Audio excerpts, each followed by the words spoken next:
Hey guys, Kaiser here. Welcome back to part 2 of our tier list on the best tutorial civs for learning Age of Empires 2. I've got Hiram with me, and we're jumping right back in with the Italians. Hiram, why don't you go ahead and lead us off on the Italians? What are your thoughts on that civ and where they belong? So, Italians is one of my favorite civilizations to learn on. I still haven't quite decided where I place them in the ranking. That's one of the things I want to talk to you with. But they have some things that I find really compelling when it comes to learning AoE. First off, straight out the gate, you have their advancing to the next age costs less, 15% less. Right. And when we're talking about, a good civ to learn on, what we said was a civilization that just makes it easier without changing the rules is preferred. Right. And that's exactly what that does. The process, what you have to build, and what you have to, the eco you have to set up is the same. It's just easier. And I find that very easy when it comes to a civ that a noob can pick up and be good at. Yeah. The second thing that I'm going to touch on is, the second bonus. Dock, and specifically, in my opinion, the university technology is costing 1/3 less. University technologies are often overlooked by new players, and they shouldn't be. In fact, the conventional wisdom when I started playing competitive was that the most important technology in the game came from the university, being ballistics. Right. And so that incentive to build that university and take advantage of that bonus is both makes it easier on somebody trying to learn the game and kind of teaches a really good habit. The third thing, and the last thing I'm going to mention, is their unique unit, the Genoese crossbowman, as both a decent archer in its own right, and an anti-cavalry unit. Yeah. Excuse me. One of the hardest things that a new player will have to deal with is what to deal with cav, because there are times, ask me how I know, where you build what you think the counter unit is. I mean, it is, which is pikemen, but you see, 5 pikemen attacking 5 knights, and you would think, hey, or 5 cavaliers, or even worse, 5 paladins. And you think, hey, he has 5 of his unit, I've got 5 of its counter, I should win, right? Well, no, that's not how that works. And if you have your entire army built out of pikemen, you're going to have a hard day.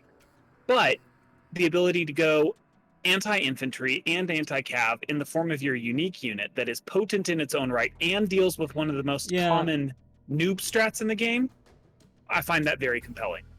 Well, here's my reasoning. Here's my rationale on the Italians, because I'm tracking with you on everything you said except for one thing. The cheaper age ups I like. I agree with you. It's a really nice bonus that a new player could really appreciate. It helps make your builds just a little bit more flexible. You got a little bit of, additional resources. Now, I will say for a brand new player, it might be useful to commit to memory that the Dark Age is 500 food, that the Castle Age is 800 food and 200 fair. Gold, right? That's so, fair. I could even make an argument for the flip side, but I won't do that. I'll say it's a nice bonus that, just makes things a little bit flexible. It gives you a little bit more leeway, which is really important for a noob. I do really like the university techs costing less. Not even so much because of the cost, but as you mentioned, it puts a spotlight on the university to say, hey, check out these technologies. And there are a lot of techs in there that are easy to overlook if you don't take the time to build the university. But once you start rifling around in there, you realize, hey, wait a minute. Some of these are really important. Like you said, ballistics is, especially for an archer civ, maybe the most important technology in the game. One of the top ones. And there are quite a few others in there that are very, very good. And the Italian discount is really nice. So I like that. The cheaper fishing ships, it's a really nice bonus if you're on a naval map. And again, kind of learning to mass up your eco is just as important with the Navy and fishing ships as it is on land maps. So that's a really nice bonus too. I like that. Gunpowder, you're not really going to learn the game with gunpowder units, but okay. If you like gunpowder, that's fine. So I like the bonuses a lot. Here's what I don't like. I actually don't like the Genoese crossbowman for learning the game. I love the Genoese crossbowman as a unique unit. I've mentioned before in previous videos. It's one of my favorite unique units because it's so tricky. A lot of people don't know what it does, and they try attacking your Genoese crossbowmen with knights and wondering why they're getting melted so fast. So I love the unit, but I actually don't like it as a noob tutorial Civ unique unit for exactly the reason you like it. I don't like it because it's sort of a one-size-fits-all, handles almost every situation, unless the opponent is going out of his way to build anti-archer, unless he's going skirmisher, he's going mangonel, onager, unless he's doing that, you win unthinkingly. You can just mass up your unique unit and win. And I don't know that I like that experience for a new player. I think I'd rather, if you're learning archers and you're learning how they work and everything, I'd rather they be just not that good. I get that.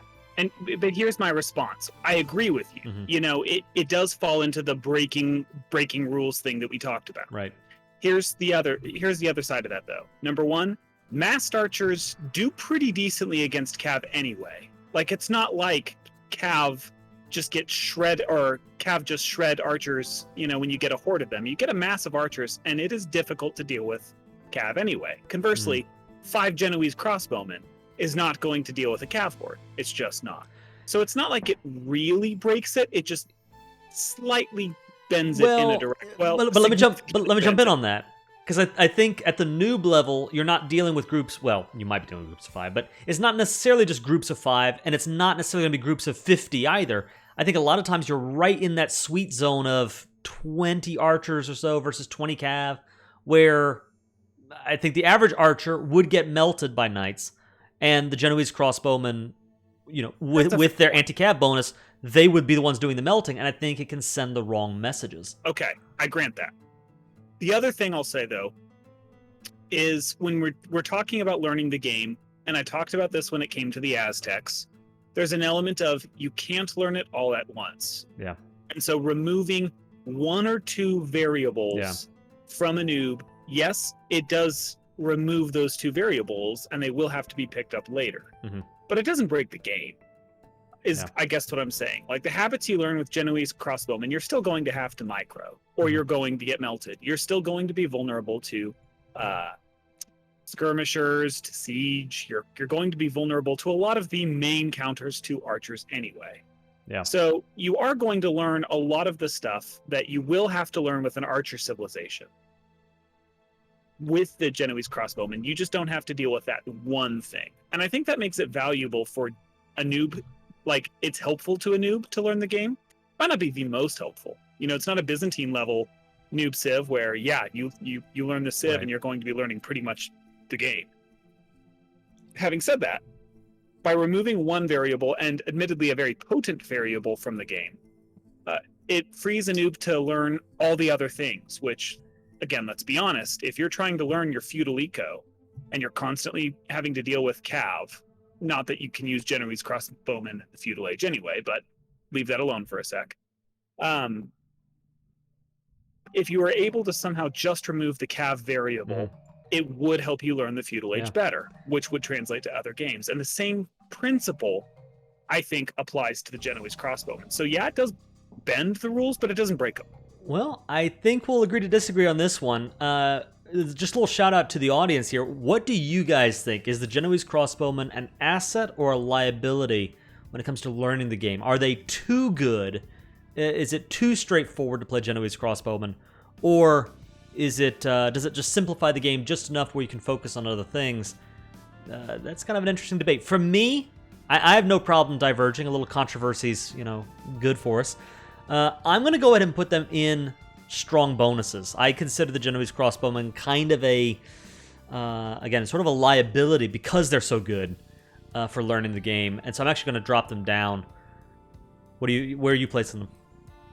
It's hard. It has good habits when it comes to stuff like the university tech, especially. I really want to put it in good habits. I do think I have to agree with you, though. There is enough where, the age cost, the aging up cost is different, and that's not a good habit to get into. You should be thinking in terms of cost, and I hadn't really considered that.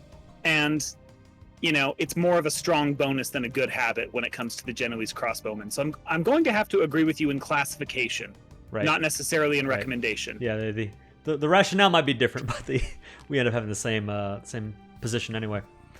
All right, so much for controversy. All right, next up we've got the Japanese, and for me, I think this one's gonna be pretty straightforward, at least in my thinking. When it comes to noob experience, right? You have the faster working fishing ships, which are nice. You have the extra pierce armor, but I don't think that matters. You have the faster working fishing ships are okay. That's nice. The faster infantry attack is all right, but I don't see those bonuses really doing a whole lot to helping you learn the game. And then you have the cheaper mills, lumber, mining camps. They cost 50% less wood, which is nice, and I could see that possibly reinforcing for people the importance of placing down those resource buildings, maybe relocating the resource buildings, claiming more of the map. I could see that argument, but I don't really consider it that compelling. For me, it's a fun civ, a great civ, but I don't think it offers an awful lot for learning Age of Empires. I've got to put it in an average. Yeah, there's not much to say that you haven't already said. Absolutely within the average. And I think part of the reason I placed them there is I've just not gotten them. Like, I can play them okay, but I don't get it when it comes to them. I don't ever feel like I'm leveraging them to their full advantage. They just, to me, feel like another infantry civ with different bonuses. Right. So I can see no compelling reason to recommend or forbid them. Okay, next up we have the Khmer. And here's my thinking.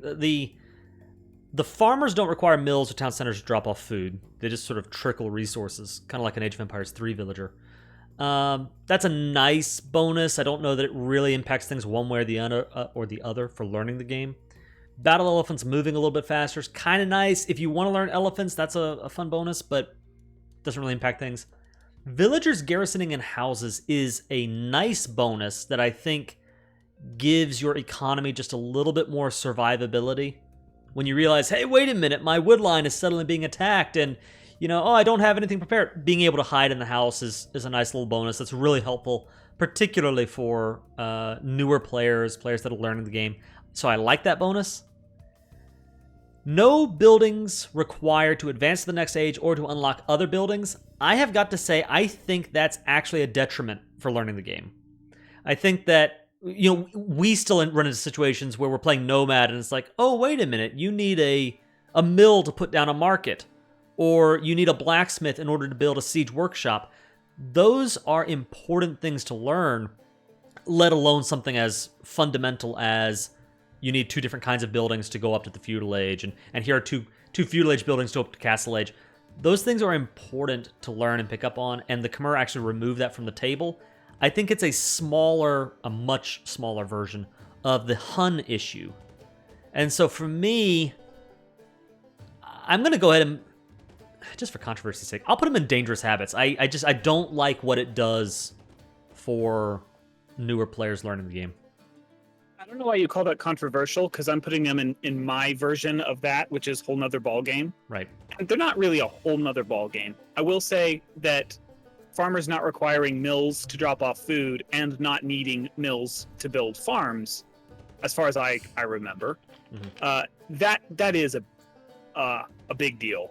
That does translate to a significant learning point. The blacksmith into siege workshop, for instance, yeah, that's a learning point, but often you can figure that out pretty quickly, at least in my experience. Yeah.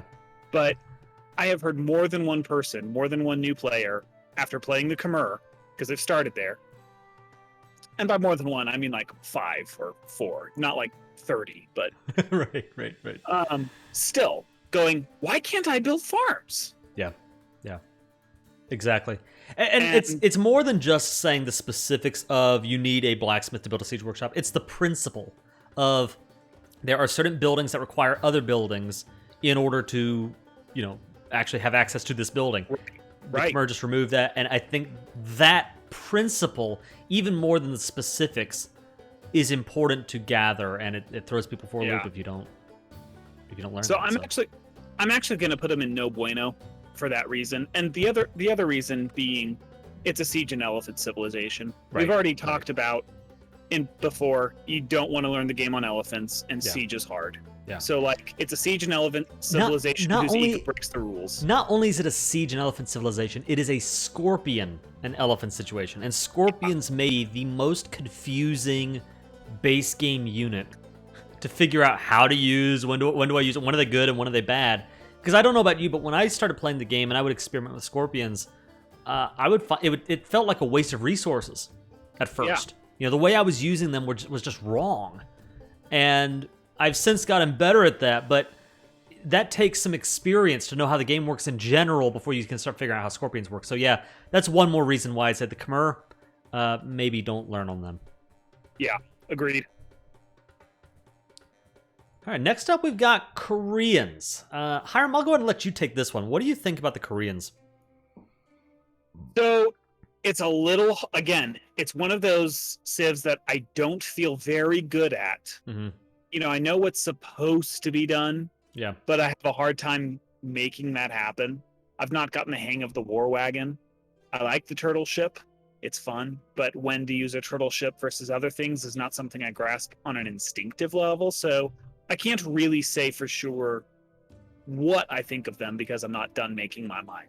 Yeah. What I will say is it does kind of pigeonhole you into one or two strats in order to get the most out of your civ, and that makes it, in my opinion, not the best to learn on. It does give you some advantages to staying alive. It does incentivize building towers, but other civs do as well, so Right. it's not like it's the only one that does that. And I think towers, players either tend to fall into one of two camps. They build a lot of them instinctively, or they don't build any of them and won't, even if they're incentivized, generally. Right. Like gravitate towards or away. And I don't think the Koreans really change that. They just kind of play into it. Yeah, So, you make a fair point, or something that I think you might have stumbled on, is that these bonuses, as I go through them, they actually feel like they might be a little bit more useful for noobs than they would be for normal, like a more experienced player. Things like the archer armor upgrades being free. Well, normally you want to prioritize the attack upgrades. But giving your archers and your skirmishers a little bit more survivability is a really nice bonus when you're learning the game and you're not all that familiar with the micro and that sort of thing. That's a really nice bonus. The stone miners working 20% faster is actually possibly, I could see that being useful for newer players, because one of the things that I find that newer players have a hard time with is balancing the economy correctly. And I know I've watched a couple of players who think, well, there are these 4 resources and I want them all. So I'm going to put, 5 on food and 5 on wood and then 5 on gold and 5 on stone. And it takes experience and time to realize, A, food and wood are way more important, and then gold, and then finally stone. And B, you collect gold and stone much faster from fewer villagers than these other resources. And so maybe the Korean faster working bonus kind of helps you learn that principle a little quicker when you look up and you realize, wow, I'm in, the thousands on stone, and maybe I don't need that many villas on stone. I don't know. The line of sight bonus is really nice if you find yourself scouting with villagers, that kind of thing. They're nice bonuses, but at the same time, nothing that seems to really encourage... It doesn't seem to be reinforcing really good habits. well, again, you take stone miners working faster. Yeah. Or archer armor upgrades, for instance. Those will help you if you're already doing a thing. But again, you say a new player has a hard time balancing the economy.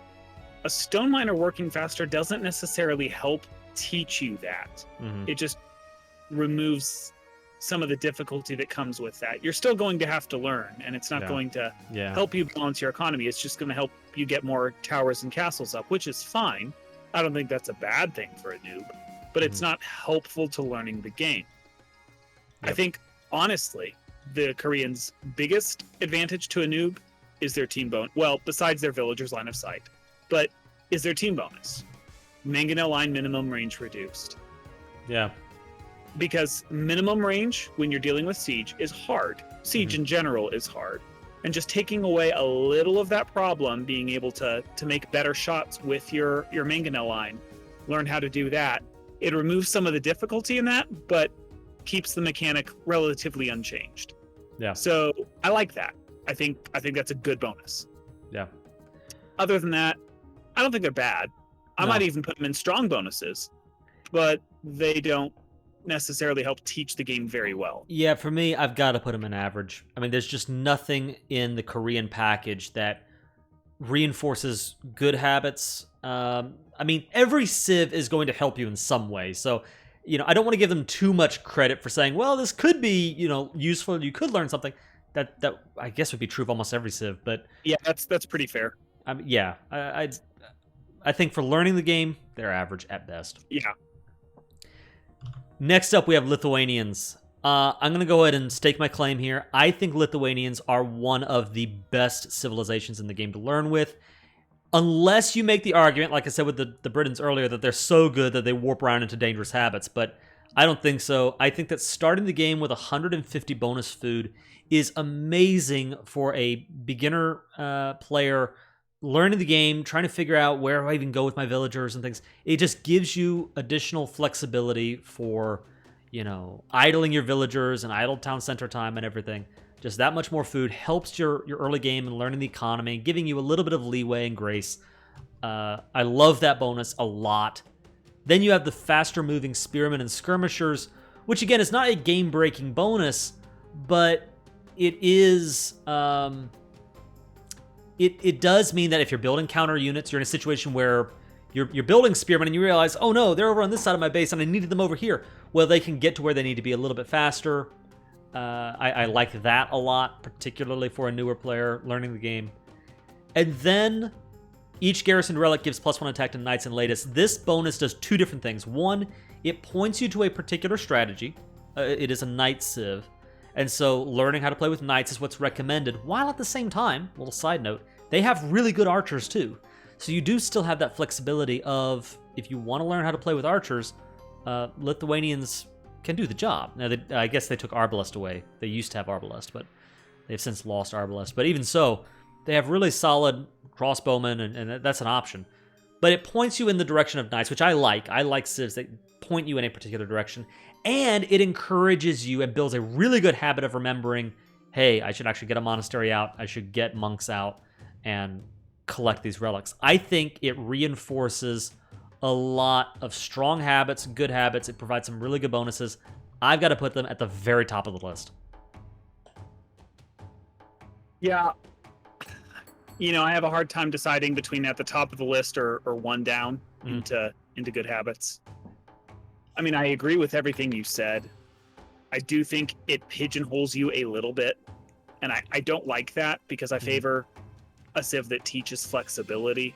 Yeah. But again, as a noob, you're not wanting to learn all things all at once. On the flip side of that, again, we've said it before, you want to be able to adapt. And I don't know if the Lithuanians are the best at adapting, but hey, I'm probably going to put them in good habits. To me, I'll make the argument here. To me, I think that the Lithuanians are no more pigeonholed than the Britons are. They're almost they're like a knight version of the exact same thing, because just like you said with the Britons, where you have serviceable knights, so you have that flexibility. With the Lithuanians, you have serviceable archers. They have the same weakness in that their unique unit is kind of another version of the base unit, and so you're wondering, when do I go knight versus when do I go latest? To me, I think the latest makes a little bit more sense than the longbowman, but regardless, it's kind of the same. They feel like the same kind of civ, and so I put it. I can see that.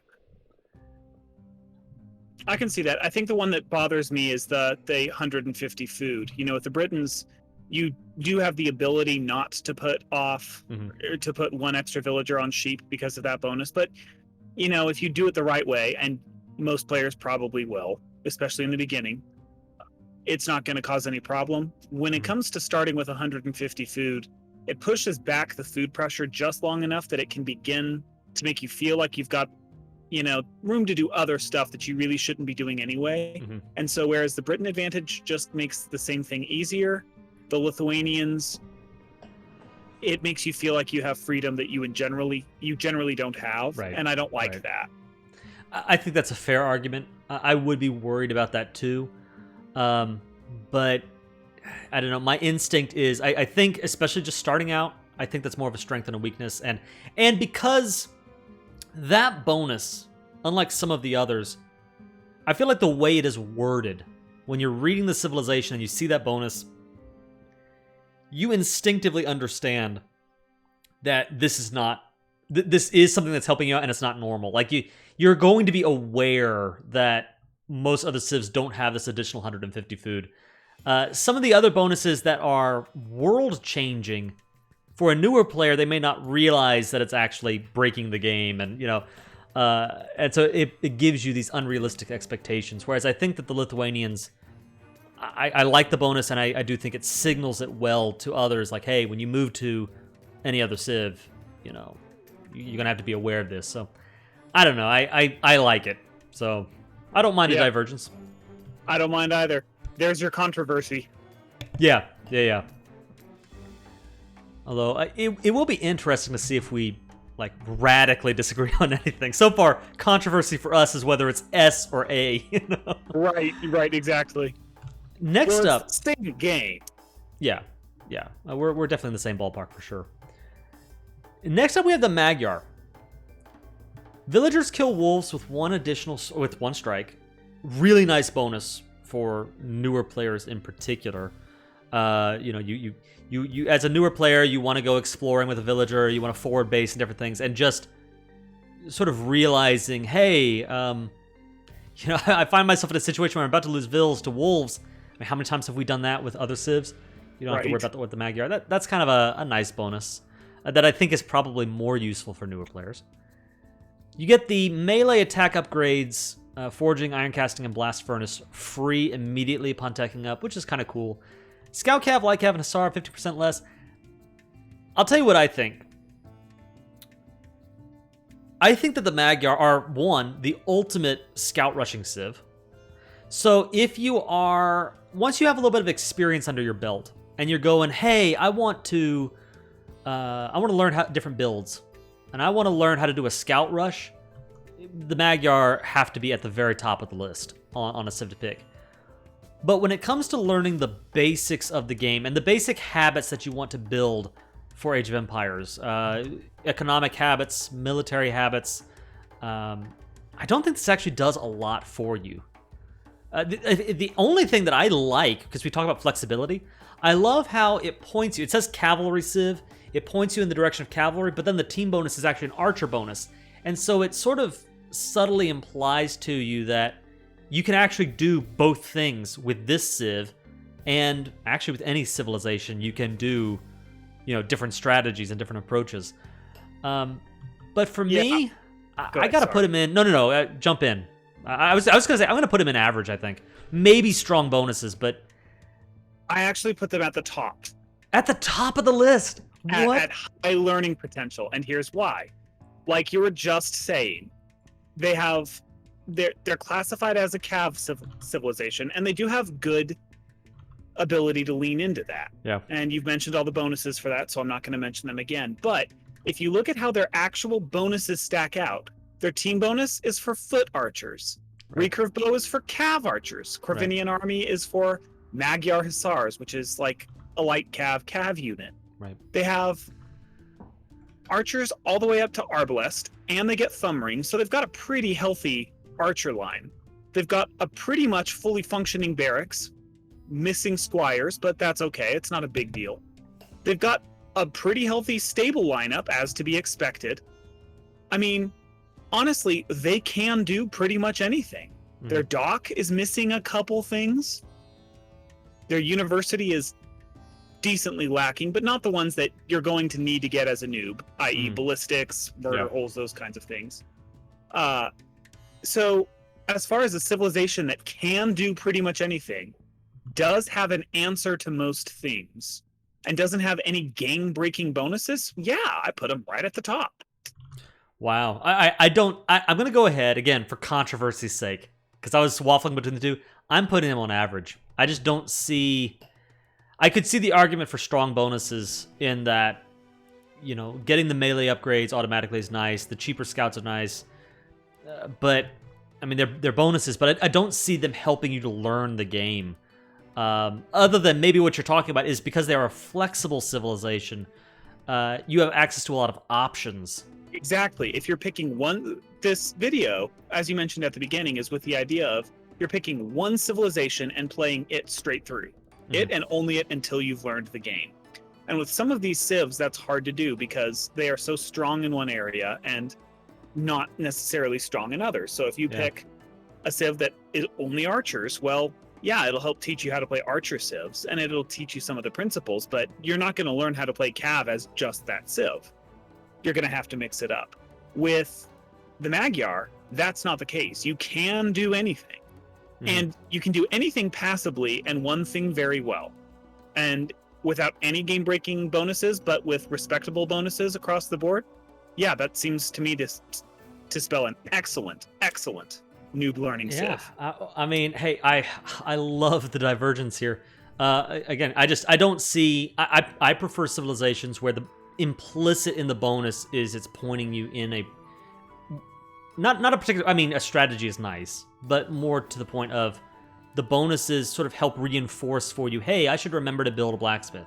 I should remember... That's almost something I'm concerned about with the Magyar is if the bonus says, you get this for free, well then are you going to take these upgrades for granted and maybe learn a bad habit, right? I don't see in the bonuses anything that reinforces, hey, I got to remember to build a lot of farms, that kind of thing. So, yeah, I'm going to go ahead and place one average, but I love it.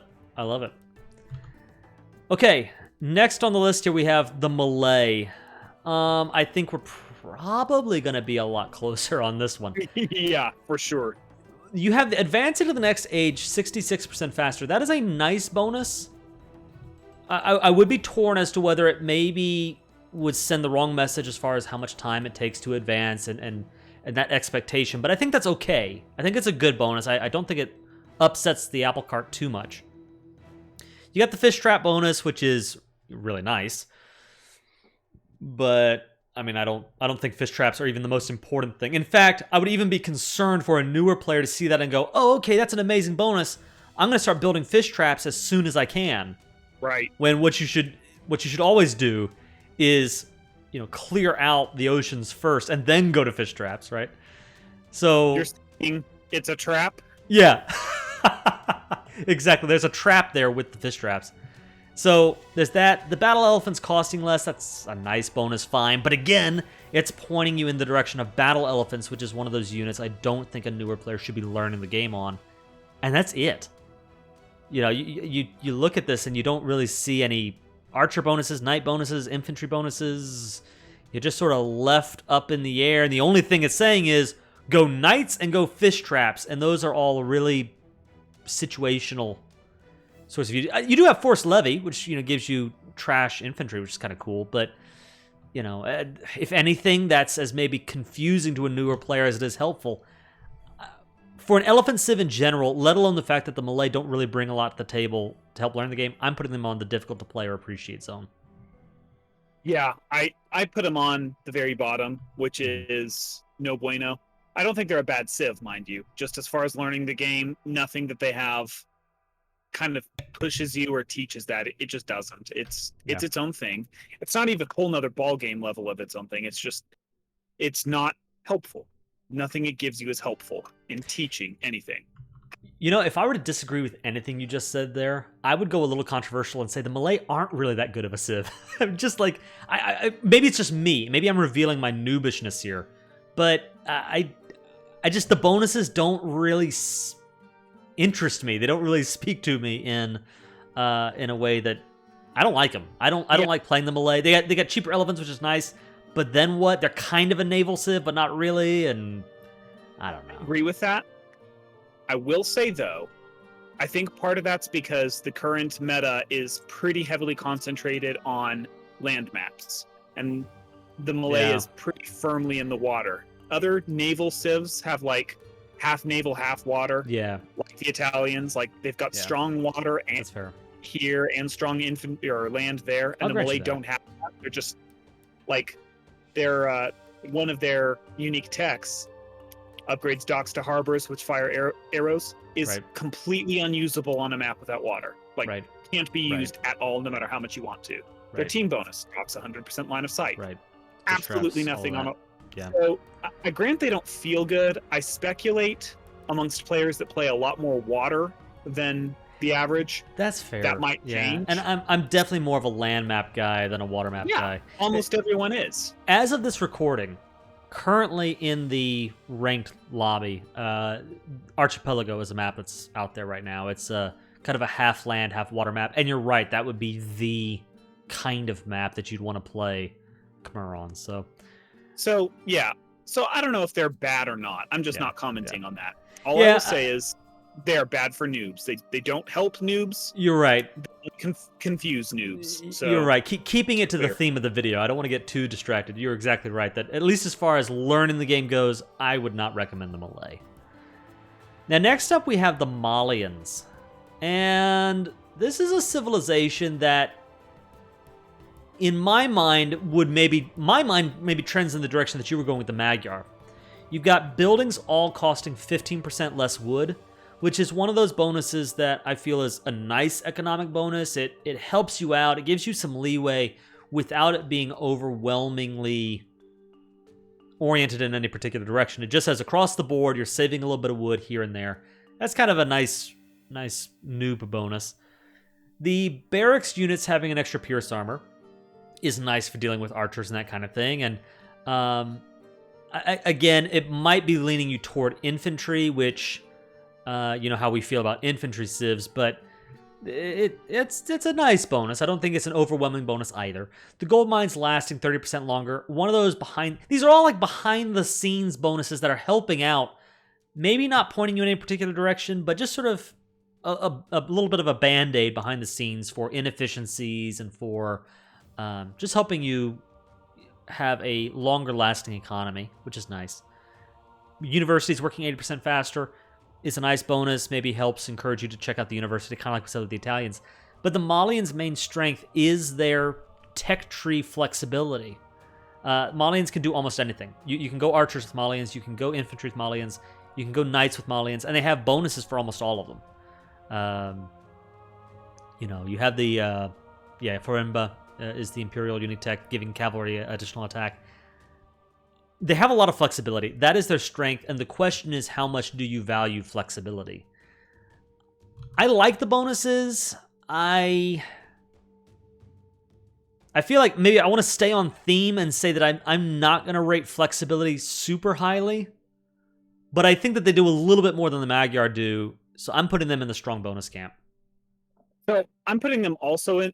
Actually, I'm putting them in good habits. Okay. No, strong bonuses. I take that back. I think quite the opposite. I think they have less flexibility, at least for a noob. I'm not talking min-maxing, ultra, like, pro-level gameplay here. Just for a noob, they have less flexibility, and here's why. Their archery range is fully fleshed out, pretty much. Okay, so they have that. But pretty much everything else, other than their infantry, it's missing, and even their infantry is missing a capstone. For their infantry, they're missing help. For cavalry, they're missing the final upgrade, Hussar and Paladin, for both their light and their heavy cavalry. For siege, they're missing the final upgrade for their ram and the Scorpion. When it comes to the blacksmith, they're missing the final upgrade for both the archer and the melee attack, infantry and cavalry. They're blessed for it. And even the dock, when it comes to your galleys, you're missing galleon, you're missing elite cannon galleon.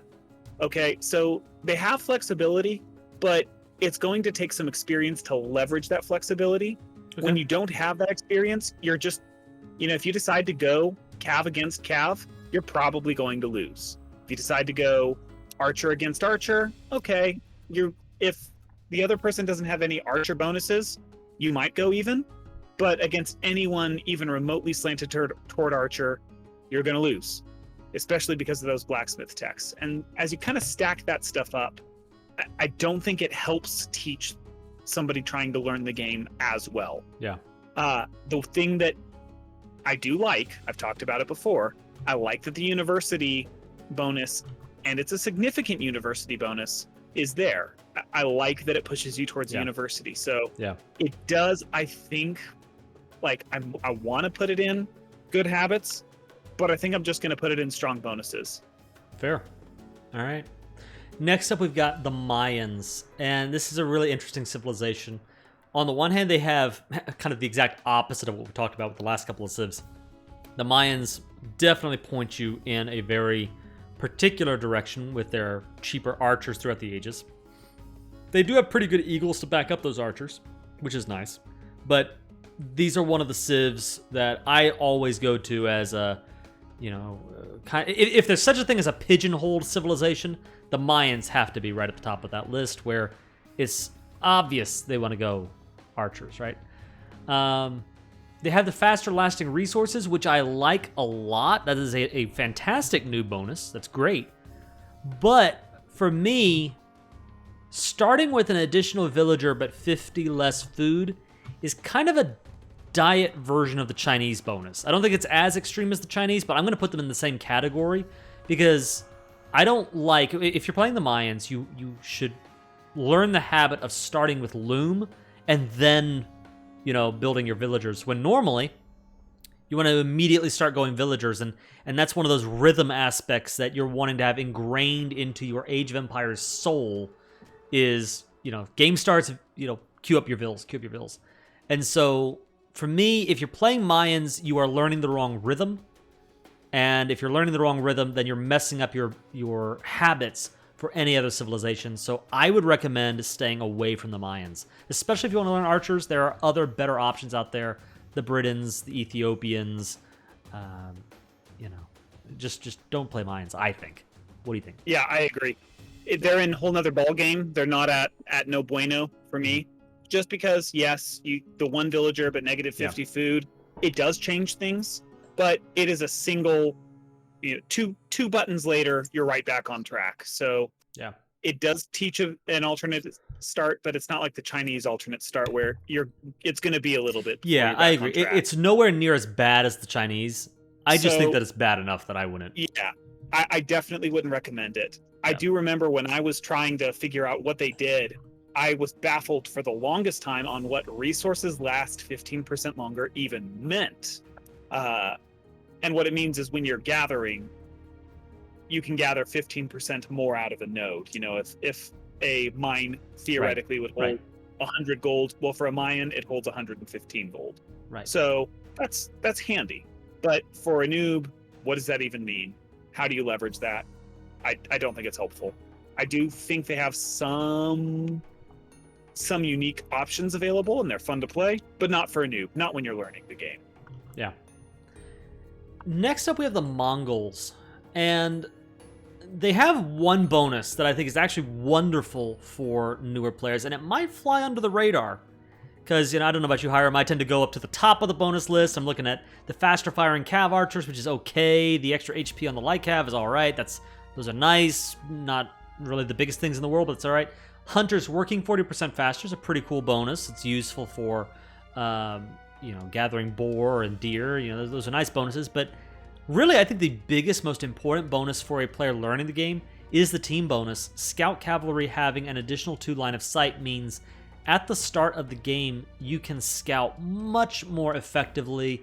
You can see more of the map and understand where resources are. If you're learning where to wall up your base, you have a much easier time of that with the Mongols. I think that's a pretty significant bonus, more than any of the others. Having said that, nothing else. Like I said, the faster firing cav archers, I don't think is really that big a deal as far as learning the game. I mean, these are huge bonuses in regular play, but for learning the game, I don't think they make a significant difference. Faster firing cav archers, the extra hit points on your light cav is nice. It means you're not as likely to lose your scout. You'll win scout versus I said light cav versus light cav fights. I don't think that the faster working hunters really teaches you anything. It doesn't help you lure boar, for example. They do work faster, which is nice. For me, I think I'm going to go ahead and go out on a limb and say, for the team bonus alone, let alone the faster firing unique unit, I'm going to go ahead and put them on strong bonuses. But I can see a good argument for average. No, I put them on strong bonuses for sure, for the reasons you mentioned. if you're looking for a strong civ that doesn't break the game, yeah, the Mongols is that. Mm-hmm. But it's not going to help teach you the game. So having a strong civ is good. You know, it gives you a little bit less to worry about. So there is value in learning the game on a strong civ. Definitely don't try to learn the game on the Portuguese, for instance. But skipping ahead. Yeah. You can delete that out if you need to. Sorry. No. It's too late. It's on record. But so I think having a strong civ is good to help teach you the game, but it doesn't help, you know, teach mechanics. So strong bonuses. Yeah. All right. Good deal. Next up, we have the Persians. Hiram, I feel a little bit biased because, well, I'll go ahead and jump in with my thoughts in a second, but I want to hear your thoughts first on the Persians. Where would you place this civ? It is hard for me to say. Their start is different, so out the gate I go, yeah, it's not great for a noob. There is definitely opportunity to take advantage of a lot of things, but I think you have to know the game to take advantage of those things. Mm-hmm. So the town center work rate increase, I think that's great. I think that's very helpful for a noob because the big thing is keep your TC running, keep it running, and you're not going to be TC optimal when you're learning, and this helps make up for that, so that's phenomenal. Right. Everything else, though, archer line gold cost being replaced by additional wood cost, to a noob, I don't think you're going to necessarily instinctively grasp how and when to use that, especially because, you know, it's not a cheap tech. Right. So, you know, it could operate as a little bit of a trap. Like, it's not expensive, but it's not cheap. It's gonna have a cost. Mm-hmm. So I don't know. I don't put it in a noob civ, and I don't put it as bad for noobs either. Well, I don't like the additional wood food cost. I'm gonna put them as average. They're definitely above average when it comes to, in my opinion, when it comes to civ strength, but when it comes to learning potential, they're average. So here's my thinking. Is on the one hand, I love the 50 wood, 50 food start. I don't think it really impacts your opening moves that much. In fact, I would say it is a softer version of the Lithuanian bonus. If you look at the Lithuanian bonus with the additional 150 food and you're thinking, wow, this is so good of a bonus, it's too good. It sets in bad habits, it gives you too much leeway. Then the Persian bonus is exactly what you're asking for, where it gives you just an additional 50 food on top of the wood. So it's just enough to cover a little inefficiency here, a little bit of a mistake there, without it feeling as overwhelming as 150 food. 3 additional, vills resource-wise at the start. So I really like that bonus, and the wood as well. It just gives you a little bit of cushioning, which I think is great for a newer player learning the game. I also, like you mentioned, I really like the faster working town centers. For newer players who are needing to remember, and you're drilling in that habit, keep the town center going, keep the town center going. You're going to idle. You're going to have inefficiencies, and having your town centers work faster just helps you catch up from those idlings a little bit more effectively than with any other civ. So I really enjoy those 2 bonuses. I think they are fantastic noob bonuses and a tutorial civ bonus. I also like the team bonus where the knights have additional attack versus archers. I think that's a really cool one, really useful. The thing is, it is a very flexible civilization. Unlike the Lithuanians, the bonuses that the Persians bring to the table don't really point you in a particular direction. They don't guide you toward a particular strategy. They just sort of leave you hanging. Like you said, Commander, are you even really going to appreciate what that tech does for you? When should you get that bonus? Commanderan, believe it or not, is like Persia's considered a cavalry civ. You want to actually go knights more than cav, and if you go archers, if I'm remembering correctly, they're heavy cav archers actually where you would typically want to go, unless you want the trash unit option. So, if anything, Commanderan might be a little confusing. You have the war elephant as the unique unit, which, again, elephants, right? So For me, I really do love their bonuses. I'm going to put them in strong bonuses. I think if you want to play as the Persians, those two bonuses together are really nice handicap training wheel sort of bonuses, but they don't do anything to reinforce positive habits, and that limits them to strong bonuses for me. Yeah, I think I just don't like modified starts for noobs. Yeah.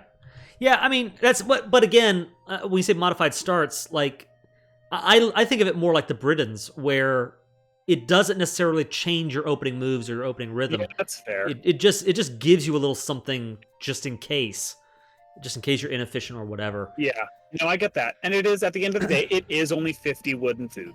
Right. So you make a good point. I stand by my statements, though. Yeah. I wouldn't want you to go otherwise.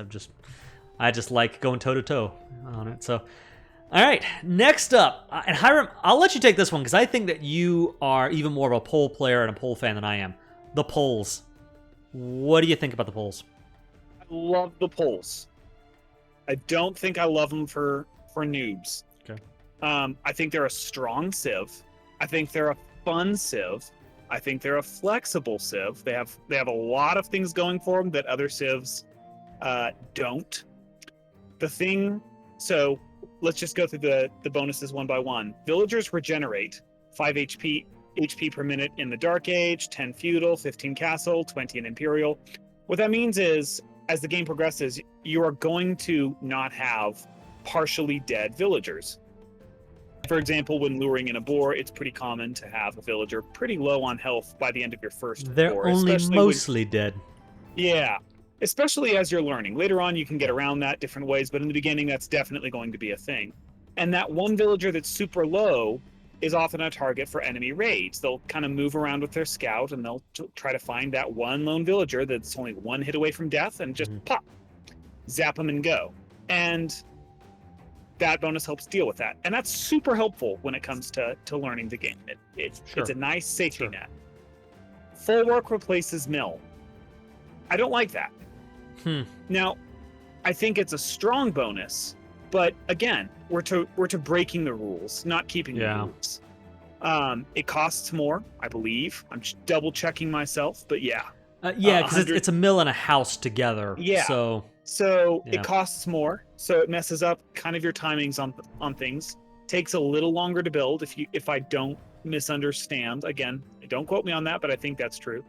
And it tempts villagers to place all of their farms around it, because what it does is it immediately collects 10% of food from nearby farms when they're newly constructed. So the temptation is to be like, oh, I'm going to put all my farms around my full work. Well, but now you're leaving your villagers vulnerable. And so it's a strong building that you often want to ignore, at least in the very beginning, or at least want to mitigate somewhat. Stone miners generate gold in addition to stone. Again, we're to that modified eco where what you want to do with this is put more villagers onto stone, enough to generate your gold, but then to generate a lot of stone so that you can either drop a castle right away or drop a bunch of towers or stuff like that. So, and that's that eco build. A tower rush is fine for a noob to learn, but that eco build, less fine. You want to learn the rules first. I like their unique techs. I think those are helpful. I think their team bonus is also helpful. But when it comes to their slant, kind of how they play, I don't know that it's as helpful. I will say they have that flexibility I've been talking about. They can go very respectable archers. They can go very respectable infantry. Their cavalry, especially their light cavalry, are very good. All that is true. So they have a lot of the flexibility I'm looking for. I don't know. If I was a noob trying to learn to play the poles, like, the poles are strong for a person who knows the game. For a person who doesn't know the game, they have traps that could be fatal. They could teach bad habits. I'm going to put them in strong bonuses. Whoa, after all that, you're putting them in strong bonuses? Okay, so... Because I can't put them at the very top. Right. And I can't put them in good habits, because they don't really teach good habits. They have some benefits, but nothing is like, okay, this helps teach you this habit that is true of most other civs. They really don't. In fact, they break that, with the fall work and with villagers Right, and those kinds right. of things. So So I can't put them in those. let me go ahead and dive in here on this, okay? Because I love that. Once again, we're gonna have a little bit of a disagreement here. I agree with everything that you just said, except I might tweak my reasoning a little bit. So the villager upgrade or the villager regeneration is nice. I don't think it's the biggest thing in the world. I don't think it really changes how you would play, or it doesn't do much, but it does mean that you're not as likely to lose the occasional vill and that sort of thing. It's a nice bonus. The Folwark replacing the mill, I agree with you that I don't like that for a newer player, but not for the reason you mentioned. There is the vulnerability aspect. You build your farms around the Folwark, and all of a sudden, if you're getting scout raided, well, they're that much further away from the town center, and there's a danger there, right? But that's not really what I'm worried about. For me, I'm worried about developing within the player's mind the intuition on how the economy works. And not so much sitting down and studying the numbers, but just the intuition on, this is when I've got enough of whatever resource. And the fact that the Folwark costs more than the mill. Now, it's basically a mill and a house at the same time, so those two things add up together. But the Folwark costs more than a mill, so it throws off your expectation of how much a mill would actually cost. Once you start throwing down those farms and you are immediately getting, food back from building them around the Folwark, you're going to be awash in food much quicker than normal, and it throws off your intuitions on how quickly you gather food when you when you throw down farms, right? So it messes with your intuitions on the economy. With the stone miners, if you're taking advantage of that bonus, it does the same thing. Even if you go with like a 3 or 4 or 5 or 6 on gold and then 1 or 2 on stone, even if you do that, let alone if you do it the way that I think most pole players would, which is just to go all in on stone and just enjoy the gold from the stone, it messes with your intuition of how much gold you would be collecting or how much stone you should have at the start. Those sorts of things. The economy for the poles is all askew and all different. Just as the flow of resources, it's different for the poles than it is for any other civilization if you're playing them according to these bonuses. I find that very dangerous for developing habits, intuitions about the flow of the game. I was inclined to put them almost into dangerous habits territory, the very bottom. I won't do that. I will go ahead and put them in difficult to play or appreciate. But yeah. I've got them at the bottom of the list, not near the top. Here's why I don't put them near the bottom. Because the stone miners generating gold in addition to stone, yes, that does give you a push. Mm-hmm. But it's not as game breaking because your gold generation is slower. So kind of like with the Britain bonus, I think you learn to put everything on stone later. Mm-hmm. At least I did. So I still, even when and maybe that's because I learned, meta first before I played the poles, but I still end up placing villagers on gold pretty early. Not as many. I do put more on stone, but I do put some on gold early. So it's not like it forces you or even like pushes you really hard to super bad habits, because a lot of what it rewards is stuff you're doing anyway.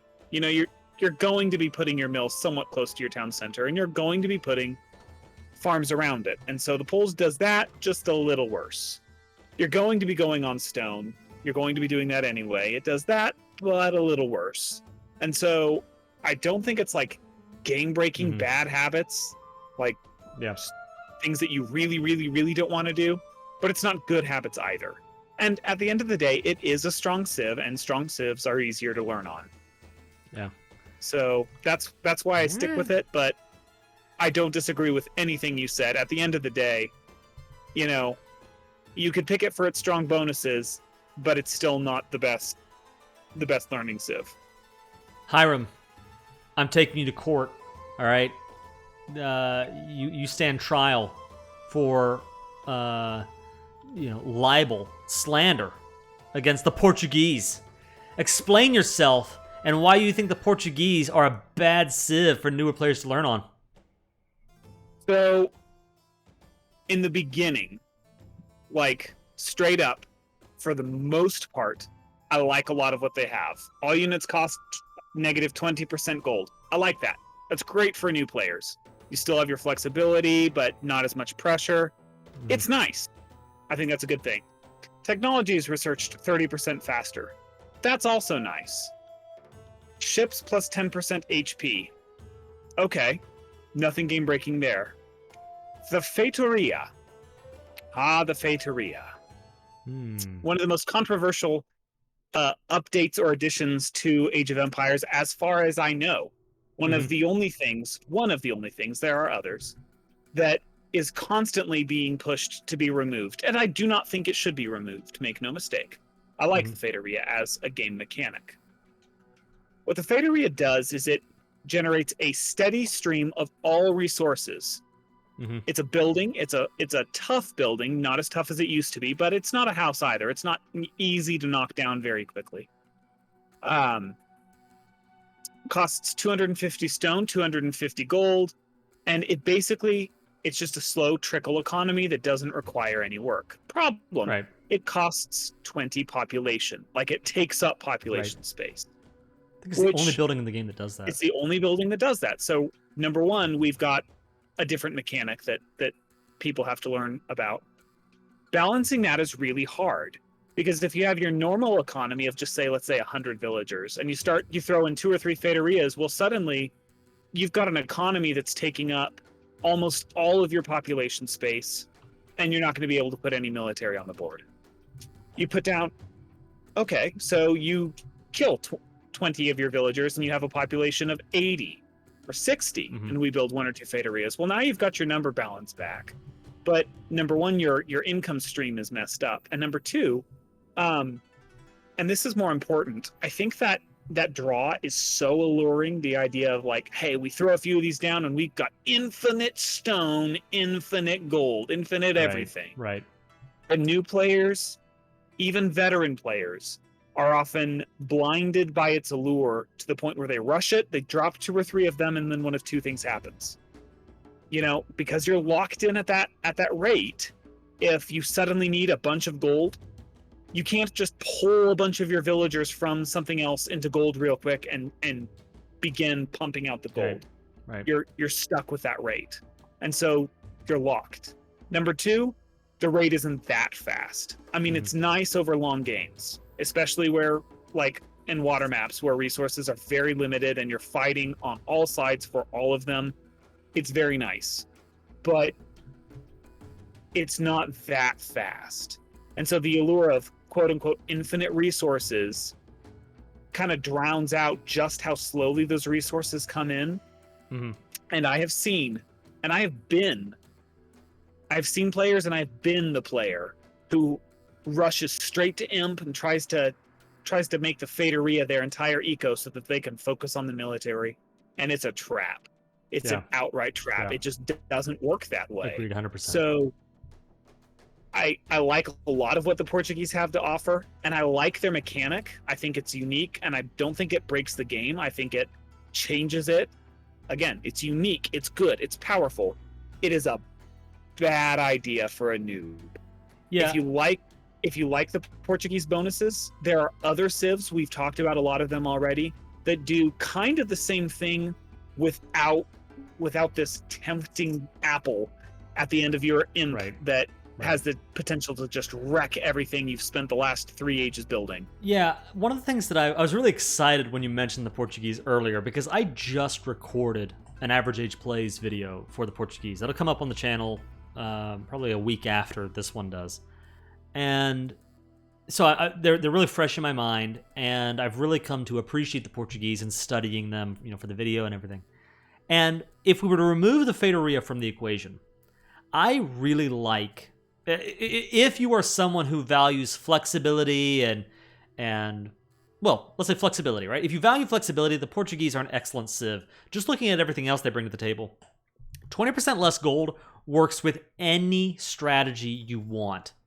If you want to go archers, you benefit from that. If you want to go knights, you benefit from that. If you want to go infantry, siege, monks, all of these units cost gold.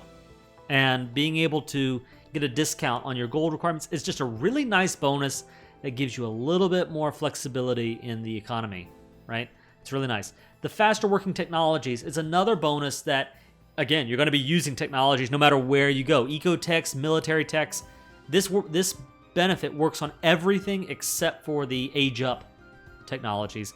And being able to work those to gather those technologies faster, it's not a flashy bonus. It's, in fact, a bonus that is easy to not sufficiently appreciate.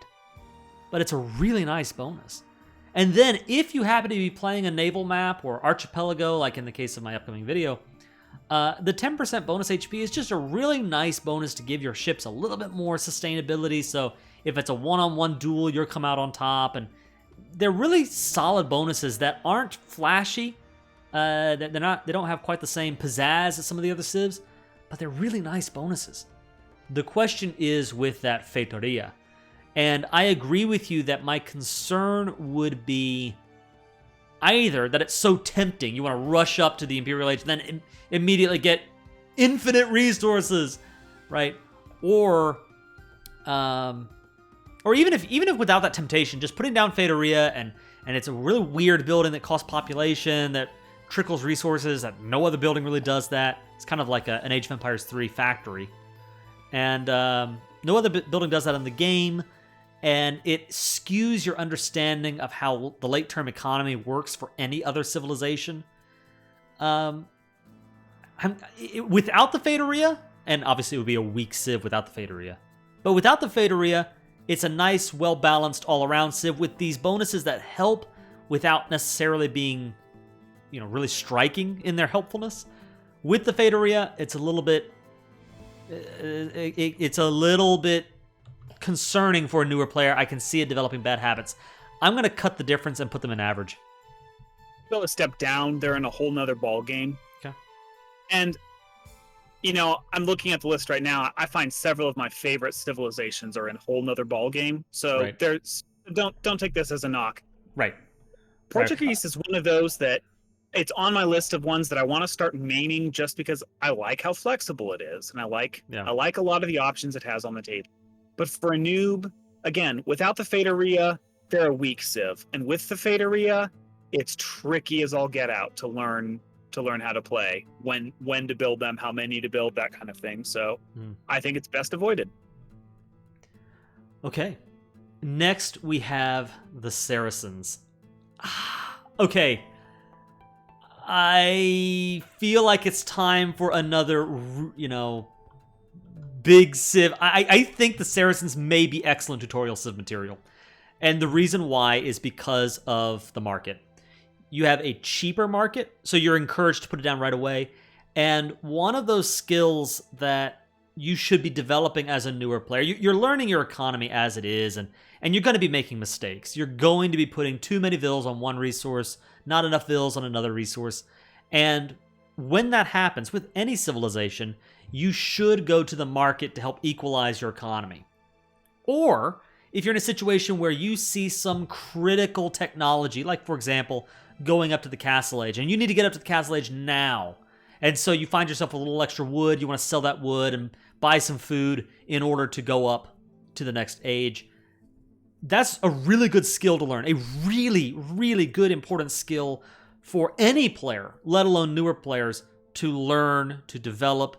And with the Saracens, you have the cheaper markets. You're encouraged to get that market down faster. You have the better, I'm forgetting my term here, but you can sell resources at a better cost. You can buy resources at a better cost.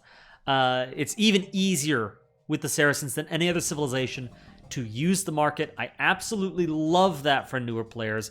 It's one of those bonuses that doesn't force your hand into some strange new strategy, but as you're learning the game, it is the perfect set of training wheels for you. They have a really nice overall tech tree. They've got really nice archers with that team bonus. The additional attack versus buildings is great if you're going on the offense with archers, especially if you're going with archers without siege backup, which I think you're more likely to do as a newer player. That's a nice team bonus. You have the healthier camels, which as a newer player, you're learning about camels, you're learning that they counter knights and that sort of thing. Using the camels and the archers together, provides some nice synergy. I really like this civ, and I think that they could go into good habits. I'm going to go ahead and put them at the very top. I also put them at the very top. Fun fact, Saracens was the very first Civ I ever played in AoE. Excellent. That is a true story. So now this is back in the days of the Age of Kings. You know, Right. a lot of this stuff is different. So Yeah. there's a special place in my heart for the Saracens. Yeah. But I've talked a lot about how I like flexibility, and they're missing regular heavy cav. You know, they don't have cavalier or paladin. Right. So it's not like they've got great cavalry, but with good hussars, with good light cav, with good camels, it's not like they're lacking. They just or not like they're terribly weak. They're just a little lacking. Have in you the cav played department. them since they got updated with the zealotry in the Castle Age and the counterweights tech? How does counterweights help camels? No, it doesn't. It doesn't help with Okay. camels. The fact that zealotry got moved into the Castle Age means that you get the full force of Gotcha. the Yeah. Saracen hit points Okay. faster, and then counterweight's a really nice bonus. They are haven't played 'em stronger than since. ever. Yeah. So you should give them a spin. They're a lot of fun. Yeah. I'll definitely have to do that. I love that they encourage market trade. Yeah. I mean, I remember back in the day when you and I were playing competitive Black Forest 1v1 over and over and over. Right. One of my earliest advantages that I gained over you, because in the beginning you were the better player, Mhm. was I learned to leverage the market. Yeah. And I love that the Saracens give that flexibility, not just the flexibility, but they encourage it. Right. You know, the market costing negative 100 wood is incredible, not just in getting you a market up, but in getting you to the feudal age faster, because you don't need as much wood That's right. to build your 2 feudal age buildings. That's right. And then you've got the trade on top of that to get you up from feudal to castle, and it doesn't break the game, but it helps so much. With the flexibility, I've got to put them at the very top. Yep. Agreed. Next up, we have the Sicilians. This is another civilization I really enjoy. Playing with donjons is a lot of fun. The Sergeant, great unique unit. Donjon! Starting the game with 100 additional stone is nice. The fact that you can build castles and town centers twice as fast is a really neat bonus. Land military units receive 50% less bonus damage is a really strong bonus. Farm upgrades spreading additional 100 food. Nice bonus. They got a lot of really cool things. I think that they are a civilization that you should look forward to playing one day. I would not recommend learning the game on the Sicilians. And the reason why is, let me just highlight a couple of bonuses here. The additional food from the farm upgrades is actually really nice. I'd say that's a really good bonus for newer players. I like that one a lot. But the land military units receiving 50% less bonus damage is such a good bonus that it can warp your understanding of how counter units work in this game. And that is one of the most important lessons for you to learn as a newer player is, my scouts got absolutely wrecked by those spearmen. I should be more careful about going scouts into spearmen in the future. Or, wow, look at these skirmishers just melting my archers. I need to be more careful with that.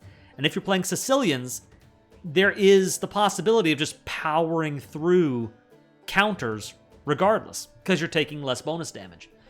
That is kind of a scary, dangerous thing. Again, I'm very concerned about developing an intuitive sense of how units counter other units, and Sicilians completely mess with that.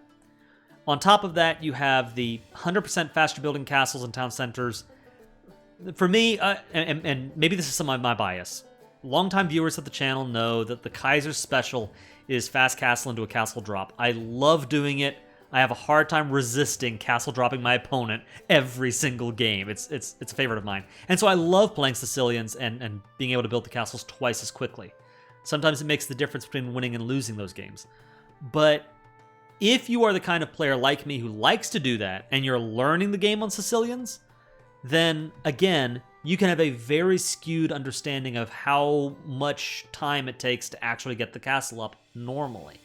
How much time it takes to get your town centers up normally and start getting out multiple villas from multiple TCs.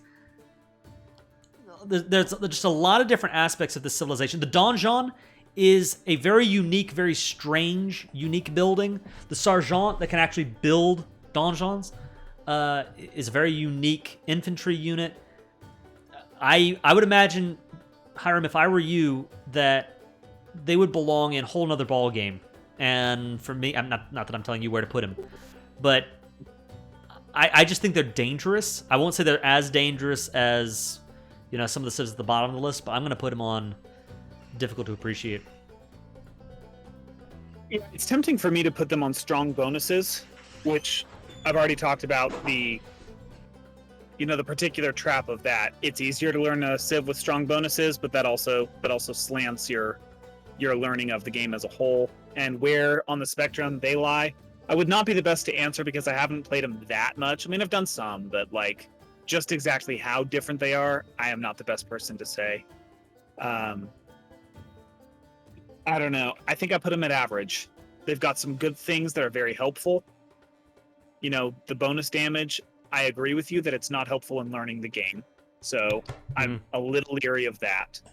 The castles and town centers being built faster. Castles, okay, I agree with you on, but the town centers being built faster, I find supremely helpful as far as it teaches good habits. Okay. You know, you want to be doing more town centers. Yeah. And then you have the First Crusade, which also incentivizes the building of the town center, and that makes me go, okay, well that really helps one of the most foundational or the most important of multiple town centers. We've seen multiple people, multiple times, just not get the hang of the idea of A, keep your town center producing, B, build more than one if you can.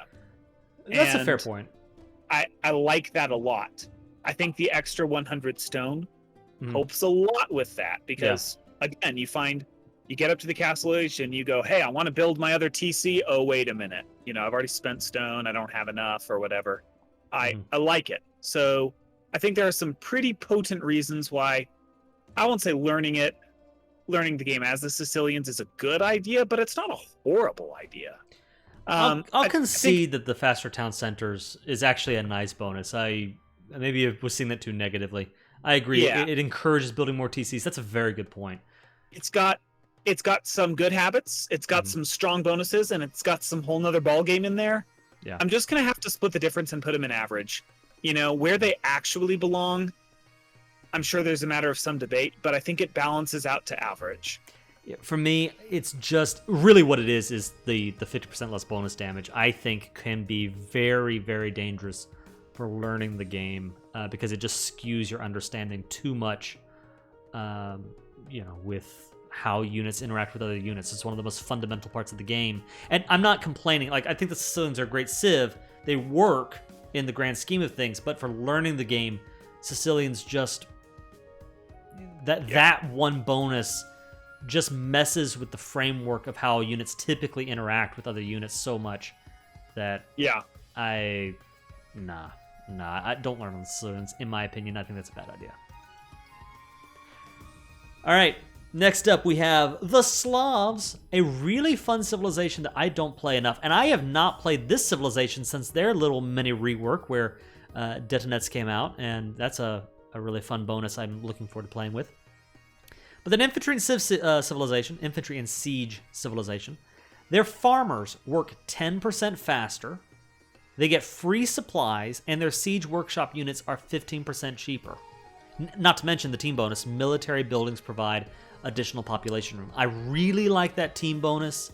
Kind of like a smaller version of the Inca bonus where it gives you just a little bit more population flexibility while still needing to remember to build houses and pay attention to that aspect of the game. I like that a lot. And then the farmers working faster bonus, I really like that one too. It encourages you to produce plenty of farms, but you're getting just a little bit more food out of those farms faster. I like that a lot. I think those two bonuses are great bonuses for newer players.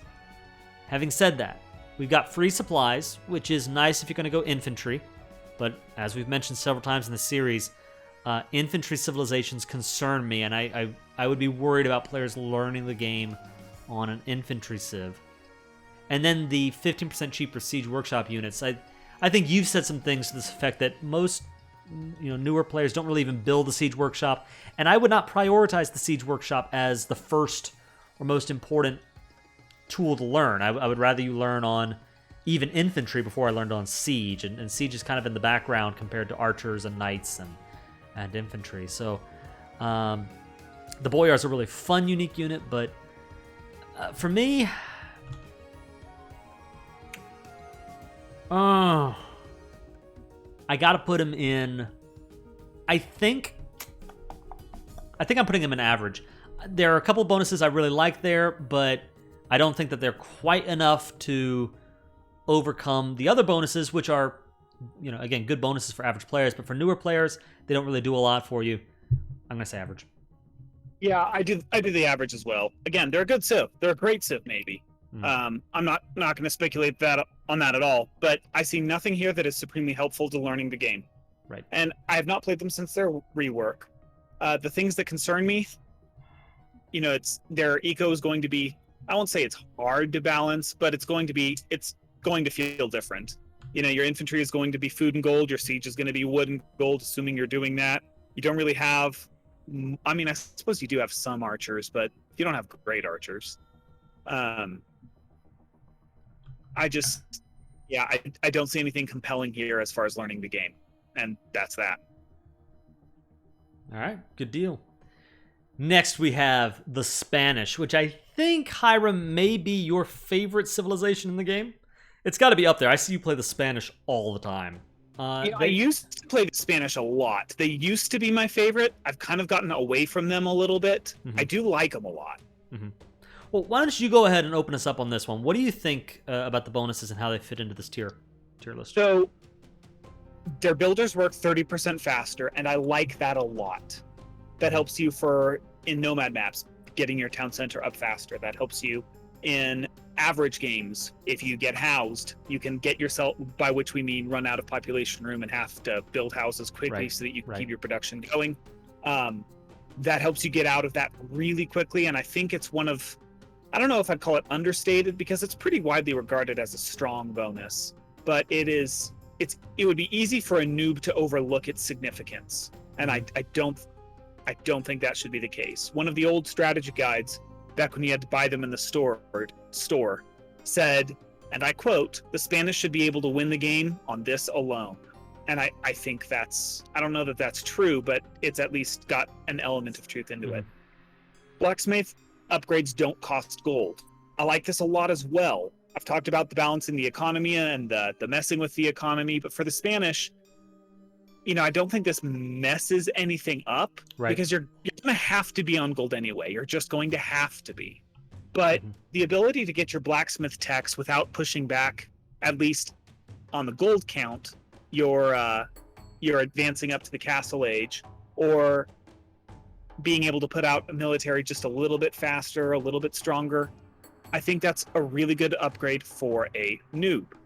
The cannon galleons and the gunpowder units, you said this earlier, if you're learning the game, gunpowder's not going to be where you gravitate. It shouldn't be where you gravitate. This civ's a little different as far as it concerns the Conquistador. I'll get to that in a sec, but I don't think those bonuses are supremely important for a noob.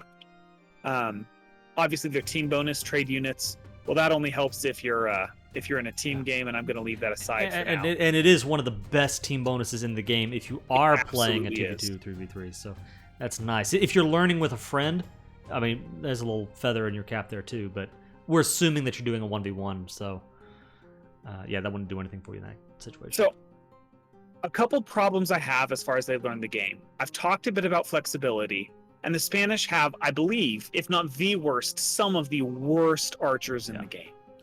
And if you're learning the game and you're playing only one civ, being that they're not pigeonholed into a thing as much as they are pigeonholed out of a thing, and that's a big deal when it comes to learning the game. So I don't like that a bit. When we come to their unique unit, the Conquistador, I love the Conquistador. They're fun, they're cool.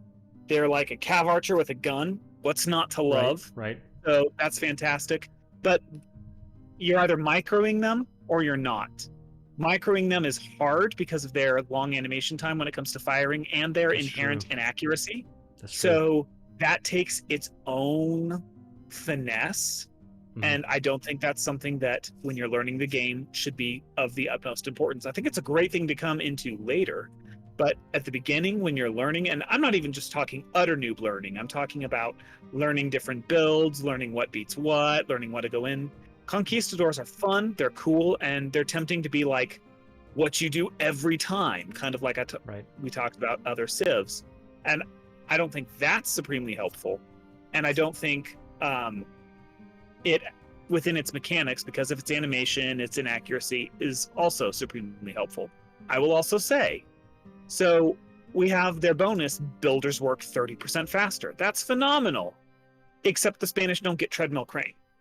So as soon as the Castle Age rolls around, for those of you who don't know, treadmill crane means villagers construct buildings 20% faster. So you can't stack those. And that means other civs, they don't have that bonus in the early game, but when it comes to fighting castle v castle and castle drops and all that, Spanish don't have the inherent advantage it might look like they have, at least not necessarily. So I think they're a good civ. I think they're a strong civ. I think they're a great, like, second, third, or fourth civ to learn. Like, you've already learned one, you've already learned the best basics of the game. You're wanting to do, what's my next step? What's a good place to go? Spanish is an excellent one for that, I maintain. Yeah. As far as a first civ, no. I'm going to go, I think we're on the exact same page. I agree with you that if you look at the Spanish, the first two bonuses are the highlights when it comes to the potential for the Spanish as a tutorial civilization. The 30% faster build speed bonus is an amazing bonus for newer players, helping you to get buildings out quicker. So whether you find yourself getting housed, oh no, I need a house quickly or something, that bonus just helps out a lot to get you back on track. It helps you get military buildings out faster so you can start playing around with them and seeing what they do. And it's an amazing bonus. It's a really good... That alone would put it in the strong bonuses camp. And then you have the blacksmith upgrades not costing gold, which is a really great way of encouraging players to remember to actually build the blacksmith and research your blacksmith techs. That's one of those habits that you have to have pounded into you with practice and practice and practice. And the Spanish having that bonus just makes it that much easier to remember to do that. So that bonus puts it right into good habits category. I love these two together. Everything else about the Civ is tricky. Cannon galleons, well, if you're playing on a land map, that doesn't matter. And even if you aren't playing on a land map, if you're playing Navy, you also wouldn't want to build cannon galleons first anyways. Let me just set that aside, right? Gunpowder units firing faster, well, other than the Conquistador themselves, you probably aren't learning the game on on gunpowder, like hand cannons, so I don't know. I mean, I don't think gunpowder units are the units you should prioritize learning on. And so if you were to see that and go, oh, I'm going to run straight into hand cannons, I think that'd be a mistake. Conquistadors are one of those units alongside units like the organ guns or the Mangudai or... trying to think of some other examples, but these are one of the civs that have a unique unit that is so good that for many players, they'll just go straight into the unique unit, mass them up, and win the game off the back of the unique unit alone. That could be considered a strength. That could also be considered a weakness, maybe too much of a crutch. And I agree with you that to get the most out of them, you need to have good micro. And when you're busy learning everything else, micro is one of those skills that you shouldn't be worrying about right out of the gate. So because of everything you've listed, I'm not going to put them next to tutorial stuff. I don't think they go up that high. I am going to put them in good habits. I think the combination of the faster build speed and pointing you toward the blacksmith and helping you save gold so you can spend that gold elsewhere, those things together make them a really good civ to learn the game on. Good habits. Yeah, just the blacksmith alone makes me put them in good habits. Yeah. I'm tempted to put them in strong bonuses, but I don't really think it's the bonuses themselves as much as what the bonuses encourage. I mean, even their team bonus, it incentivizes doing a thing, but it doesn't just. It's something you have to decide to do, not something that's just going to hit. So I like that a lot. I think they're a good habit civ, but they're probably not the one you should pick up first. Next, we have the Tatars, who are one of my favorite civilizations to play. I believe that I would vote the Tatars as the ultimate flying under the radar civilization. They are, I don't know why, it's one of those civs that we're inclined to just sort of look over. We just drive on past them. But the Tatars have some incredible bonuses that are a lot of fun to play. They're fun civ to play in general. Now, whether that makes them a good tutorial civ, let's find out. First, villagers gather an additional 50% food from herdables, so you're getting a lot more food out of every individual sheep than any other civilization. That means if you watch the Spirit of the Law video on the Tatars, he makes the point that it looks a lot like the Britons bonus, but they actually work very differently. Because for the Britons, you're getting the food out faster, and then you have to put down farms, sooner, because now you don't have any other food. Whereas with the Tatars, the sheep last longer, so that you can go a lot longer before you need to start worrying about farms or other, food resources, right? It's a really great bonus. New town centers spawn 2 sheep starting in the Castle Age. This is an okay bonus. If anything, maybe it encourages you to build more town centers, which, as we mentioned with the Sicilians, is really important. But, even doing that, I don't know how useful it is that you get 2 more sheep. That the 2 sheep would probably give you about, factoring in the Tatar bonus, maybe like 240 food or something like that. About 240 food, I'd say. So it's a nice bonus. I don't know how nice of a bonus it is. Whether, if you're a newer player, are you even going to remember to take advantage of those sheep? I don't know, but it's there. Units deal 25% bonus damage when fighting from higher elevation. Now, I love this bonus for learning the game because it reinforces something that no other civilization in the game reinforces. And for newer players, you may not even realize this is in the game.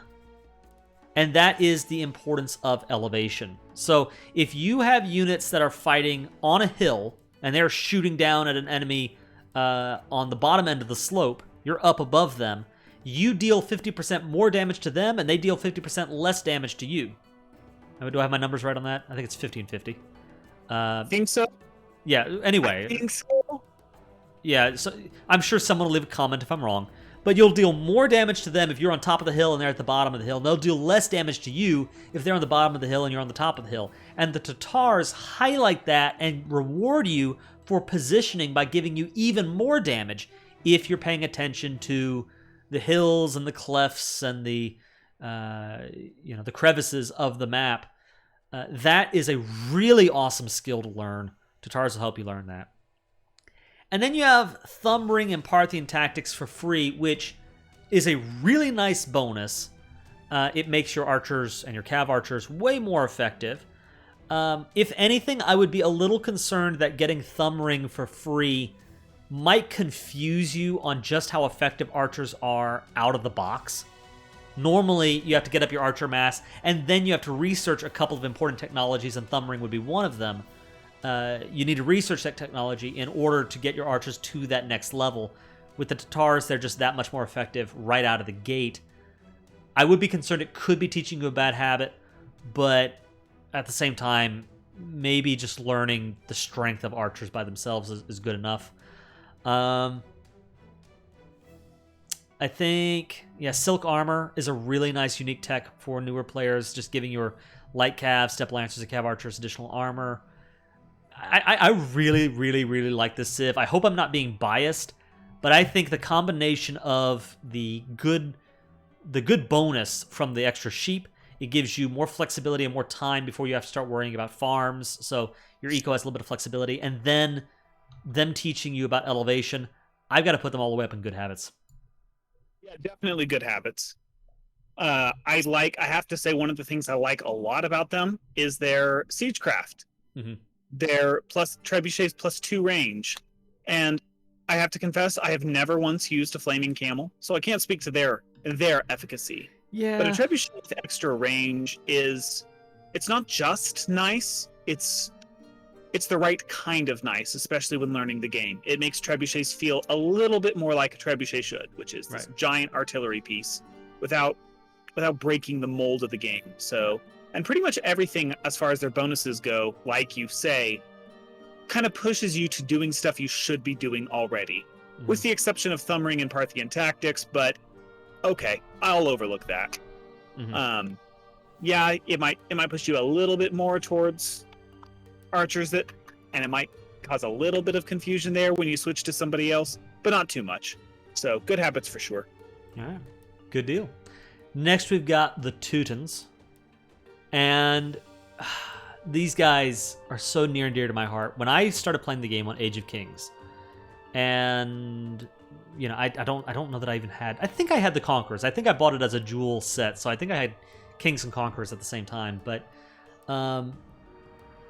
way back in ye olden days, when you'd have to unplug your computer and carry it over to the friend's house and get the LAN set up so you could, just have a couple of hours of some really fun, crazy games, and nobody really knows how to play this game, but everyone's having a blast. Old days before, the internet. I feel like a relic. But in the olden days, I played nothing but Teutons. It was Teutons all the way. You gotta love my German boys. I used to go, you'll remember this, Hiram. I think when you and I started playing the game in our first matches, I would do nothing but go to fast castle, into castles, into Teutonic Knights. They were my units. Every time. Every time. And it made me really predictable, and you learned how to beat me because I would only go with one unit.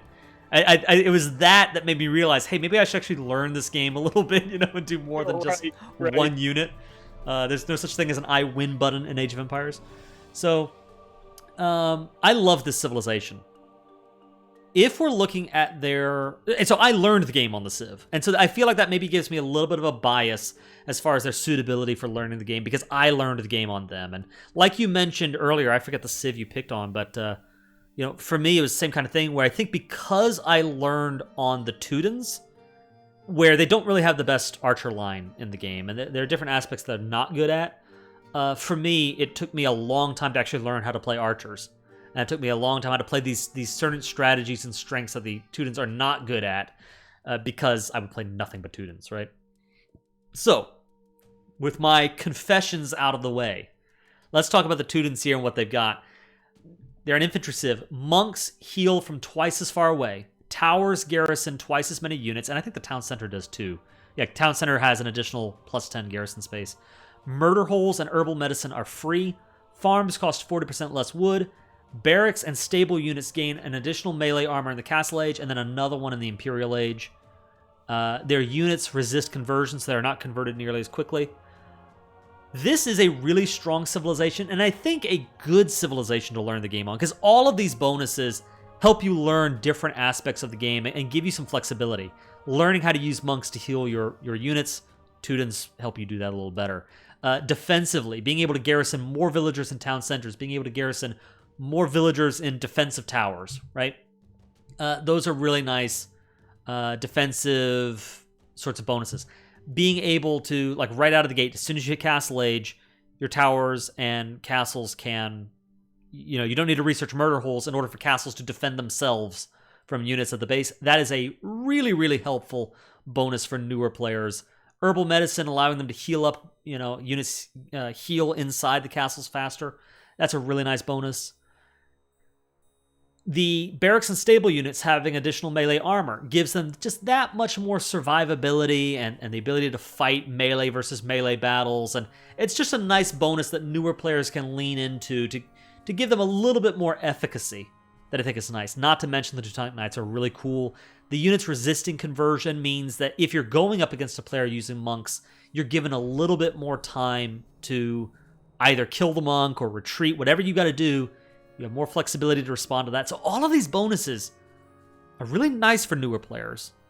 I'd say the one bonus that goes above and beyond into actually encouraging good habits is the farms costing 40% less. That is an amazing bonus, and that does encourage you to get out a lot of farms. I think one of the tricks that newer players can fall into is throwing down 5, 6, 7, 8 farms and going, okay, I've got enough farms now for the rest of the game.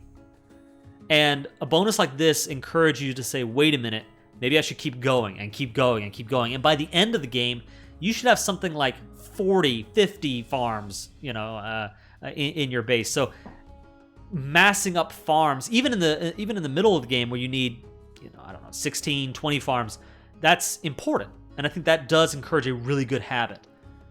I love them. They're my boys. For me, though, I think if I'm being honest and objective and fair, I'm going to put them in strong bonuses and no higher. Yeah. So I've got some different opinions on that. Don't get me wrong. I think they're a strong civ. Mm-hmm. I think they're a fun civ. Mm-hmm. I think they're especially fun to beat up on when your best friend plays them, and I think they're great. I've got some issues though. Okay. Murder holes being free is strong. Right. But remembering to research murder holes is such an important thing. I don't like it for new players. And murder holes is not that expensive. Not really. I mean, you do have to build the university, but you should be doing that anyway. You are doing that anyway, right? Right. And then 200 food, 100 stone. Yeah, it's not free, but it's not going to break your bank like some other techs do. It's important to remember. And it being free does free up some stone and frees up some headspace, but it does not help teach the game. And that's one of the important metrics we keep going back to. So I look at that as a bad thing for a new player. Helpful, but not, or helpful as far as winning games, but not as far as teaching games. Farms cost negative 40%, same kind of thing, right? Because one of the important things that you'll run into is balancing your farm eco with your wood eco. And you'll find a lot of players, okay, I need to build 18 farms, and then they go to build 18 farms and realize, wait a minute, I've got no wood. I just used all my wood in farms. Right.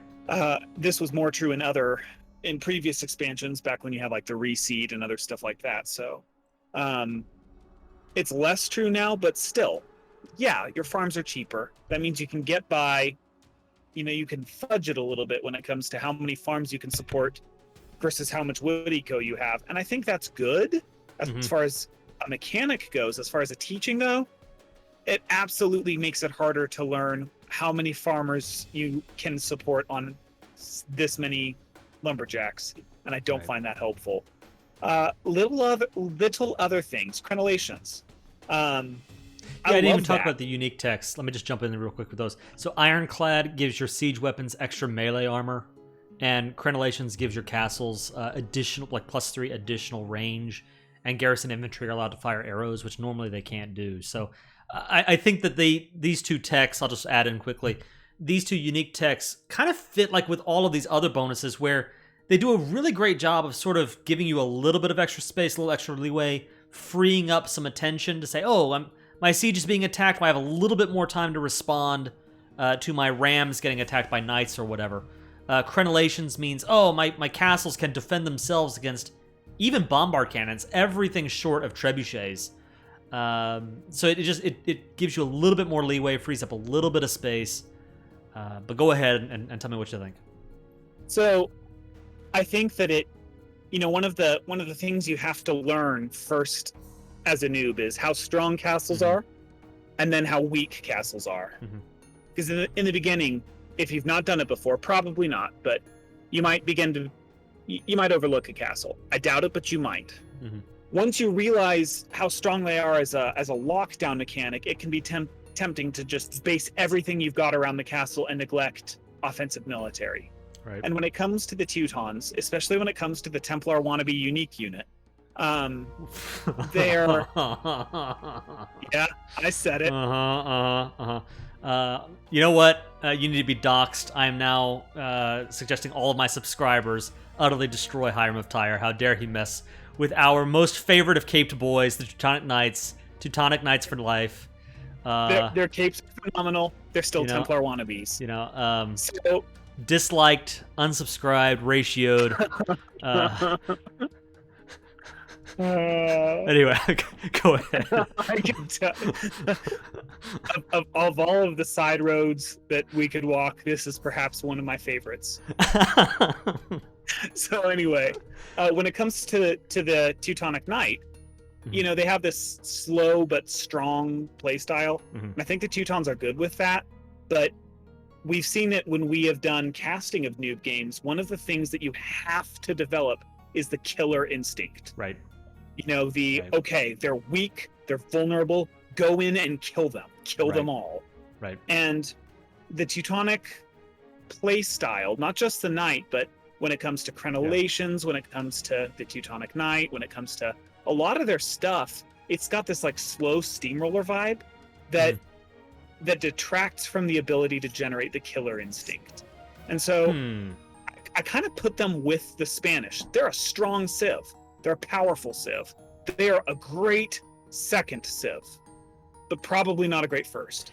You know, listening to you kind of describe your own understanding of the Teutons, I think that helped me realize that maybe one of the reasons why the Kaiser special is the fast castle and the castle drop is because of the Teutons. Because I played nothing but Teutons so much. I used to love, I still do. Castle drops are my thing, and the Teutons have such good castles that there may be some correlation there. I don't know. But so ultimately, where did you place the Teutons on your own tier list? Place them as strong bonuses. Okay. Because like I said, nothing they have is a particularly good habit. It's just strong.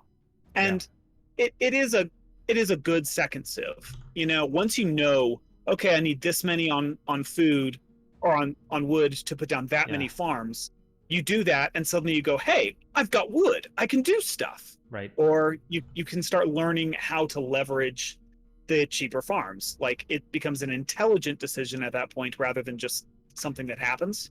And I think that's great. I feel like the Teutons are the mirror version of, I think it was the Persians earlier. Yeah. Where we had different views. I think you were really positive on them and I was kind of more, no.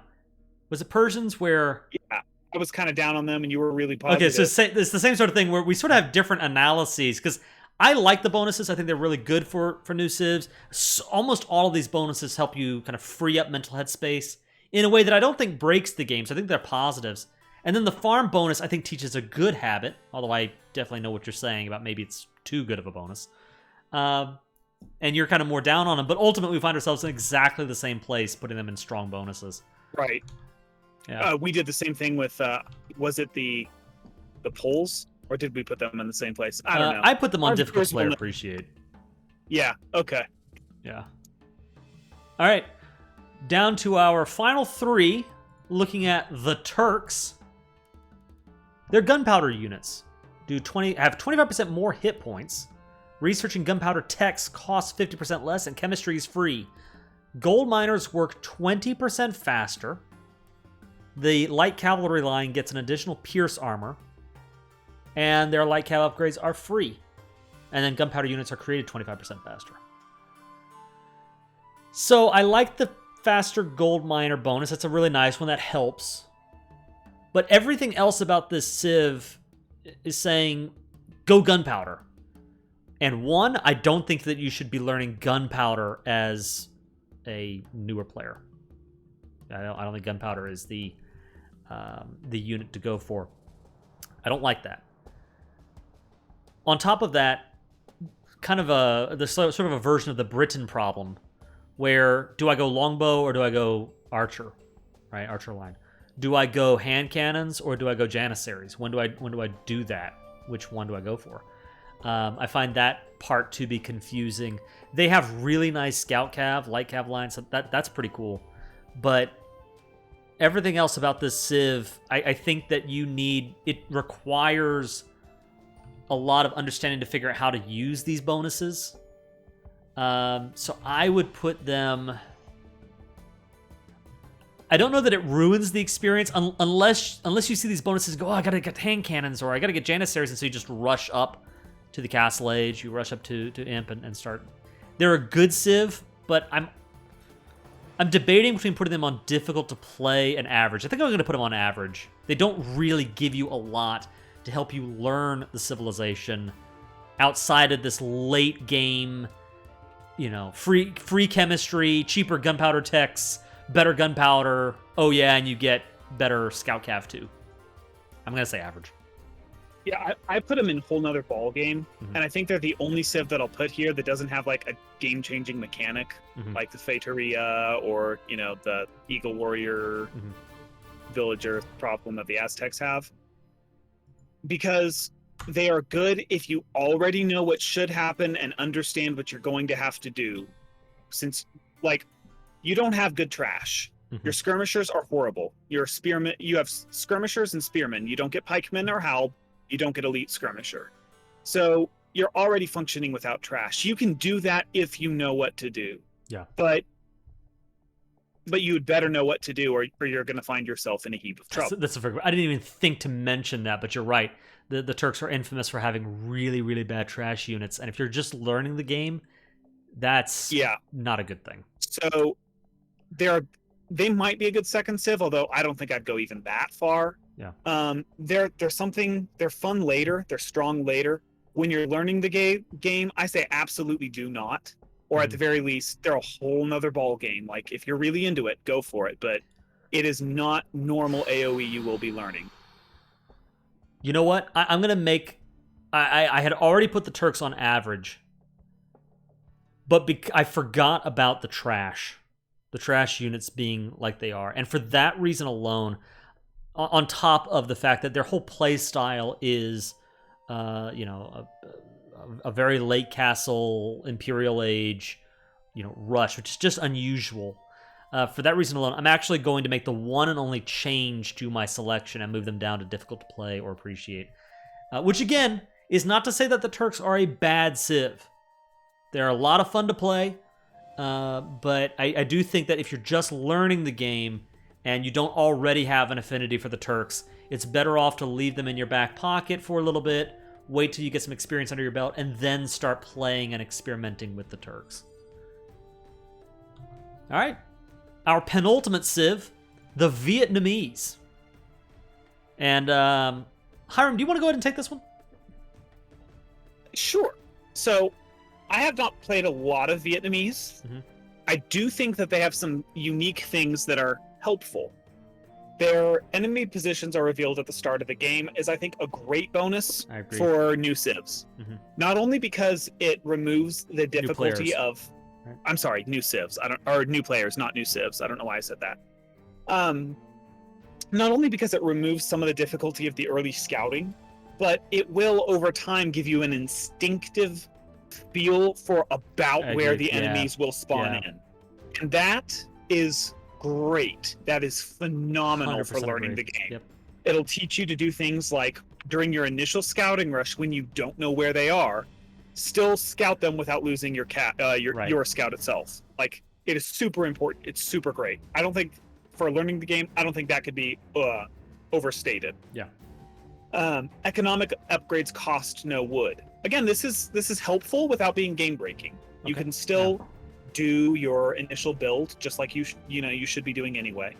But it gives you some flexibility, some freedom, especially because your first villagers generally go to food and then to wood.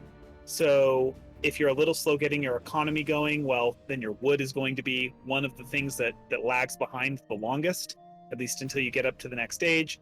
And so economic upgrades costing no wood kind of balances that out a little bit. It helps quite a bit. Mm-hmm. Archery ranged units have 20% hit points, and I like that. It gives you an archer bonus without secondary mechanics. They're just a bit beefier, and that's helpful. Yeah. Which is the perfect new bonus, because it just means they're a little bit, healthier. It gives you a little bit more reaction time. They're not quite as easy to blow up without, again, warping the gameplay experience. Exactly.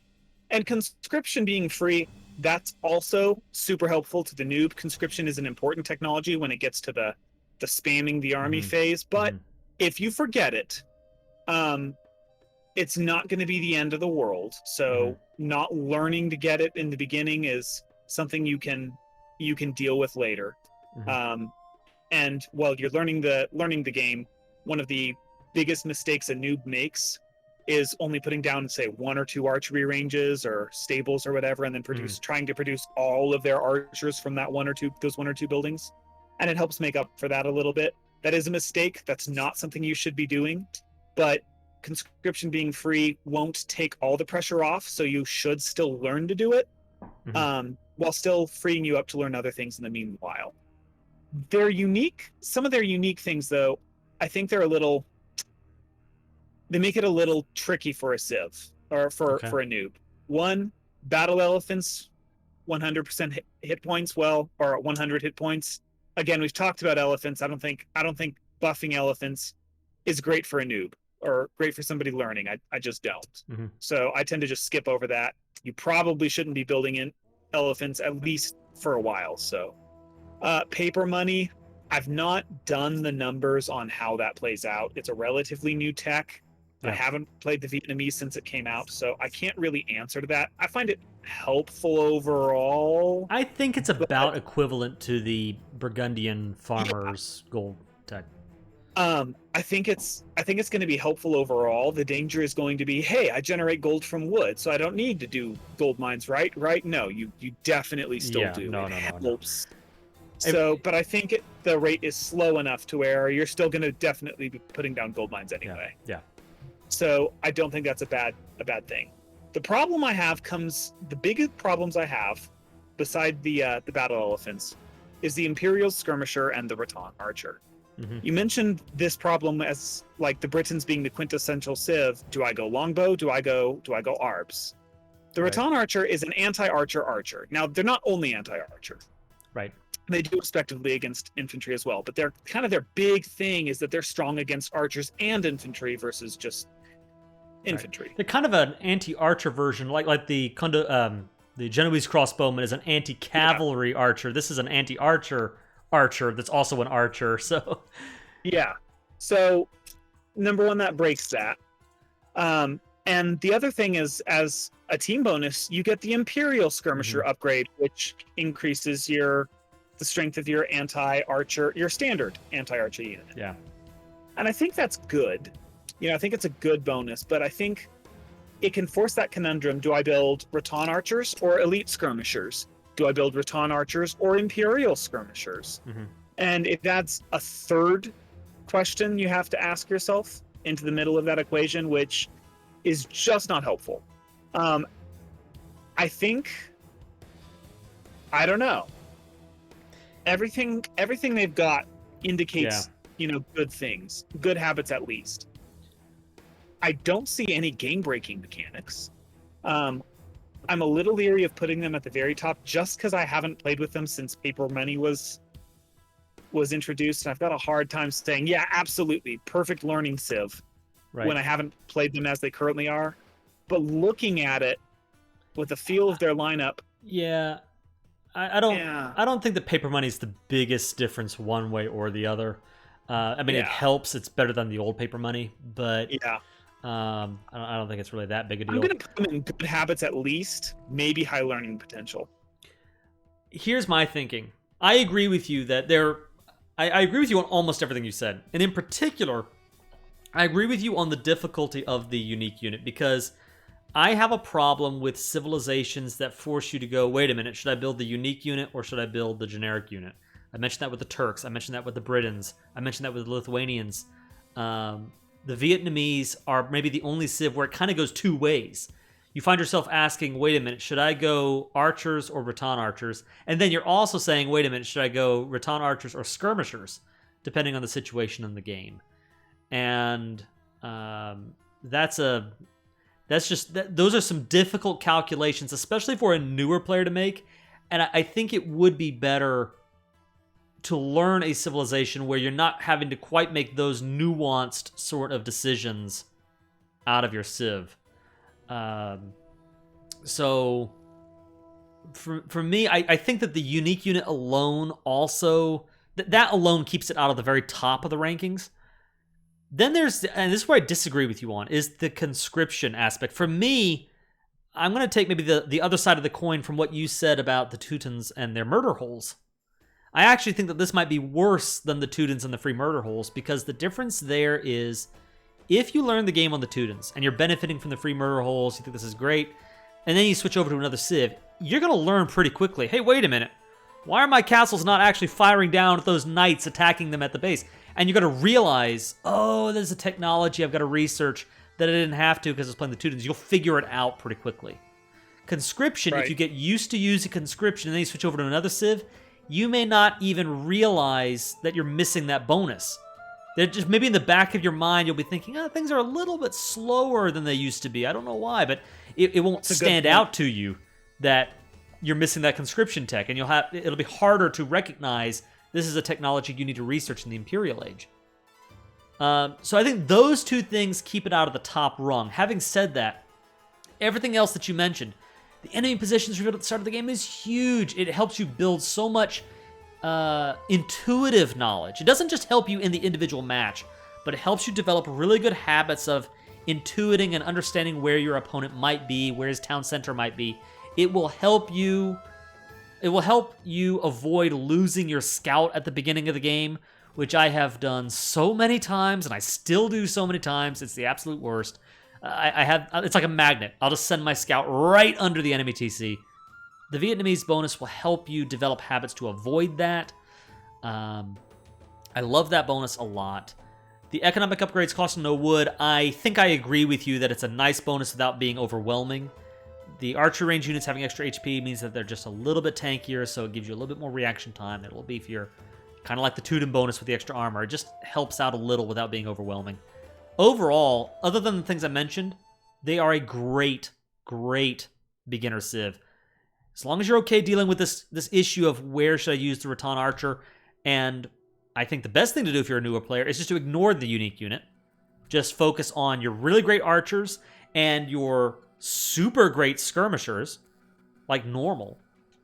And, you know, if you want to toy around with the archers, that's great. For me, I'm going to put them in good habits. Yeah, I think good habits is probably the safest place. Again, I am such a fan of the ability to see the enemy start, not from a strength perspective, but from an ability to teach the game, that I really want to put them in high learning potential. Mm-hmm. I really want to, but I don't think I can. Yeah. Because of the reasons you mentioned. It's the same reason as why the Mongols are where they are, where it's the scouting potential and sort of the mini map and learning to use your mini map. You know, those sorts of things, and understanding the value of intelligence, understanding the value of being able to pierce through the fog of war and see things and plan around positioning is so critical. It's easy to ignore just how useful that bonus is, but it's huge. Okay, Hiram, here we are on the final civilization of our list, the Vikings. And what I want to do before I dive in, Hiram, is just say thank you so much for joining me on this tier list adventure. This has been awesome, a lot of fun. And I want to thank you guys out there for watching. I hope you've really enjoyed this series. If you will, please like the video and subscribe to the channel. I really appreciate it. Hiram, thanks so much, man. It has been awesome having you as we enter into our last Civ of the series. Dude, I am so thankful you invited me for this. This has been a lot of fun. Not just because I like putting together videos, and I do like putting together videos, but going through Civ by Civ and looking at them a little in depth, one at a time, is something that I have not done in years. Yeah. You know, because you look at them as they come out. And so doing it now, because a lot have been buffed and a lot have been nerfed, and there have been some tweaks here and some changes there, taking kind of a fresh look one at a time is it's been a real blast. So thanks for this. Yeah, I think kind of like with the Average Age Plays series for me, you know, it's going through these is actually, I feel like I maybe am learning a little bit more about the game too, you know, just getting a refresher on what everybody does and their strengths and weaknesses. Yeah, this has been a lot of fun. So I hope you guys out there have really enjoyed this. Again, let us know in the comments below. I'd really appreciate it. But with that in mind, let's get into our final civilization, the Vikings. We have warships costing 15% less in the Feudal Age, 15% less in Castle Age, and 20% less in the Imperial Age. Is that a typo? Is it supposed to be 10, 15, 20? Or is it really 15, 15, 20? Couldn't tell you. That's strange. What? That would be unusual. So I'm going to assume that the description is accurate, in which case it's 15 in Feudal and Castle and 20 in Imperial Age. Infantry gain 20% hit points starting in the Feudal Age. They have very strong infantry. And then wheelbarrow and handcart are free. Then you've got the unique text chieftains, where infantry, and that's all of them, swordsmen, pikemen, berserk, they all deal bonus damage to cavalry. Berserker gang, where the unique aspect of the berserk is he heals health over time. Berserker gang just improves that healing. And then their docks cost 15% less. So this seems a pretty simple, straightforward civ. Hiram, go ahead and tell me what you think. So from the outset, the temptation, I'm going to skip to their third bonus, wheelbarrow and handcart free. When I first kind of considered these, I put that in the breaks the rules camp. And I still kind of do, just because those are very important, very powerful techs, and you need to remember to get them. Really need to remember to get them. So I won't say I don't like that they're free, but it's just something that when it comes to learning the game, you would at the very least absolutely have to keep in mind. Their warships cost, I don't think it changes much from a learning perspective. I mean, it does, but not a lot. No, I agree. So I think if anything, learning to mass up warships, I think, is an important bonus, and that can encourage that. Yeah. So back in the day, well, not back in the day, but not too long ago, the Vikings were a pretty good archer civ. You know, it lists them as infantry and naval, but one of the things you do because of that wheelbarrow and handcart is you'd go straight for archers, and you would just decimate with them because you had such good archers. You don't have that anymore. They've kind of fallen off. They lost thumb ring, wasn't it? I believe it. Yeah, they don't have thumb ring anymore. So, but they still have a pretty respectable archer line. You know, they're not going to match a mainline archer civ, but it's a pretty decent archer line. I think I rank it pretty highly, and I'm not going to say exactly why yet, or I'm not going to say exactly where yet. I want to say why. Number one, it does pigeonhole you not into things, but away from things. You have no fire galley option. Instead, you've got to rely on your regular galleys and your longboats. And I think that's important because I kind of regard fire galleys not as a noob trap, fire ships not as a noob trap, but there's something that people generally regard as the thing you have to do to counter other galleys. And having that decision removed from you, not being an option, forces you to practice what I think to be a much more versatile strategy of doing galleys into galleys. We've talked about this before. Or even galleys into fire ships. You know, 2 fire ships beat 2 galleys, but 6 galleys will often beat 6 fire ships. Right. So if you're going to go into water, you generally want to go in the galley side, and having the fire ship removed kind of pushes you to make that decision. And for a lot of players, they might find that helpful. I've not used the longboat a lot, so I won't comment on that. I'll leave that to you. What I like about them, in addition to, again, forcing you to learn the galleys to counter the galleys, or to learn the galleys to counter the fire ships, is that it encourages, via the wheelbarrow and the handcart, that killer instinct that I said was lacking in the Teutons.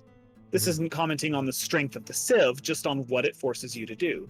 By giving you such potent economic techs early, and by giving you strong infantry and discounts to your warships, the kind of inclination that I get from them, or that I would as a new player, is that, all right, it's time to fight in the feudal age. It's time to fight in the feudal age. And that, as a learning point, is so important, because so many noobs, when they get into it, they have this like, oh, we've got to build up through to the imperial age. We might do some skirmishing, but we're not going to really fight until like mid-castle at the earliest. Right. And the Vikings' particular slant just breaks that, in my opinion. You're going to want to fight early. Because of that, I don't know if I'd put them all the way up into high learning potential, just because, you know, you don't have some of the other options that other civs have. Right. You don't have, you know, you do have the wheelbarrow and handcart free, and that's not a good thing. But the early combat is such an important thing. The fight early, the killer instinct. I intend to put them in good habits, or I'm putting them in good habits. And this is made even more potent when we start going into their unique unit, which gives you a good balance between pushing in, doing damage, getting out for a sec, healing, and it encourages the tempo of the fight. In my experience. So I think it's not just strong bonuses. I think it's good habits. It's not the only good habits you'll need, but if you master those habits, you will be well on your way to learning the game. And because you've got a decent archer or a decent cav line and a pretty respectable, decent cav and respectable archers, you know, you're not pigeonholed into just navy or just infantry. You've still got a lot of that flexibility.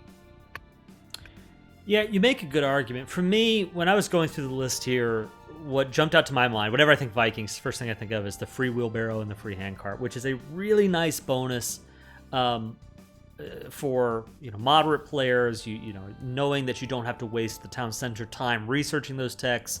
You don't need to use the resources. It means that right out of the gate, your economy is gaining the bonuses from those technologies. That's pretty important, and I like that the Vikings get that right away. So I like that as far as a Civ generally. Now, having said that, I got to say, and I think you're with me on this, but I may put a greater weight on it. I really don't like for players who are learning the game to have those technologies just given to them for free, because they are cornerstones for effective long-term economies. And if you develop the habit, if you're learning the game of the Vikings over and over and over again, and you develop the habit of just automatically having a better economy, your villagers automatically work faster and have, I think they give additional pocket space if I remember right. Let me just double check that real quick. I know it gives movement speed.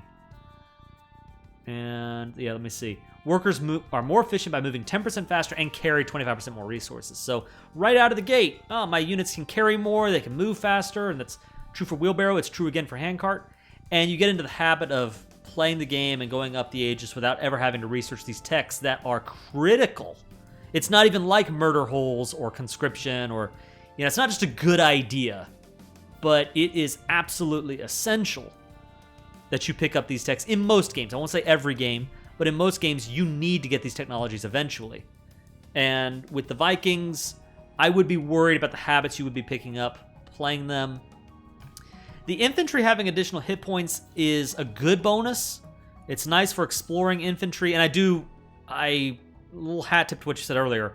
I agree with you 100% that developing the killer instinct and developing this sense of how you can do damage as quickly as possible and how you can get into your opponent's head as quickly as possible is a vitally important skill. And if this bonus encourages you to explore and experiment with feudal age aggression, more power to you. That's a really good bonus in that case. On the other hand, it's also an infantry bonus, and I've mentioned with several other civs how I feel about infantry bonuses. They are a very flexible civilization, but again, and this goes into a larger conversation we've had about how much do we value flexibility. With the Vikings, I am reminded of the game we cast for the Noob Cup with Supermud. And you'll remember what he said, where he was like, wow, I had no idea that Vikings were even, you know, like people would play them as archers. Why? Because nothing in the bonuses points them in that direction. They've got really good ones, but I think for a lot of newer players, you're just looking at the bonuses and heading in the general direction of whatever the bonuses say. And that's why, for me, I prefer I think that it points you toward infantry. They have great infantry, but there's a concern for learning the game on infantry. Infantry, you know, they're outranged by archers and they're out move speeded, if that's a word, by cavalry. So I tend to prefer civs that focus on the archers or the cav. The warships cost, it's nice if you're playing naval civs. You're probably not. I think most players typically prefer land maps. I know you do. I know I do. Chieftains is a nice, you know, the unique techs are nice, not overwhelming one way or the other. Berserk is a nice unique unit. That's kind of cool. Again, another infantry unit. The wheelbarrow handcart thing gets to me. It really does. And you couple that with the infantry focus of the Civ, which is a little concerning. Wheelbarrow handcart, really concerning. I'm actually going to split from you, and I'm going to put them into, I think it's average at best, but I'm going to put them into dangerous habits, actually. I'm going to put them at the very bottom because I am just so worried about what getting wheelbarrow and handcart automatically does for your long-term Here's my AoE response habits. to that. The killer instinct is something that nothing teaches. Mm-hmm. You know, with the wheelbarrow and the handcart, you at least have this little icon on your town center that you're definitely clicking all the time to build stuff from. Mm-hmm. you at least have a small reminder there of, hey, there's this thing, you ought to get it when you can. Mm-hmm. And because of pop space and other things, if you're going into keeping your town centers rolling, there's a good chance that just like you build loom, if you get housed, you're going to learn to pick them up by other means. That's fair. The killer instinct. Go ahead. No, I was just saying. Well, no, I didn't mean to interrupt, but I was going to say that's fair, and I can see the argument to say, hey, you're just learning the game. You've got so many other skills you're trying to develop. This helps take that off the table. And when you move from the Vikings to another Civ, it will be pretty easy and pretty obvious for you to see the wheelbarrow, see the handcart, and go, oh yeah, I need to actually get that. And if that's true, then I would jump the Vikings all the way up to average. But my concern is, and I'll stick with my guns on this just because it's more interesting that way. I would be concerned that it develops this habit of never picking up the text. And if you develop that habit, that's very dangerous for your long-term AoE potential. And that's why I've got them where I got them. But go ahead. Yep. You said the killer instinct. I agree with you on this. The killer instinct, though, you don't have any kind of icon that says, hey, you should be being more aggressive right now. Mm-hmm. Hey, you should be fighting right now. Mm-hmm. You don't have that. And the transition away from, I don't know, it's not a transition away from, just it's not even emphasis. Just the slant of the Civ, as you play it, you are going to be more and more inclined to fight early, just by nature of how it works.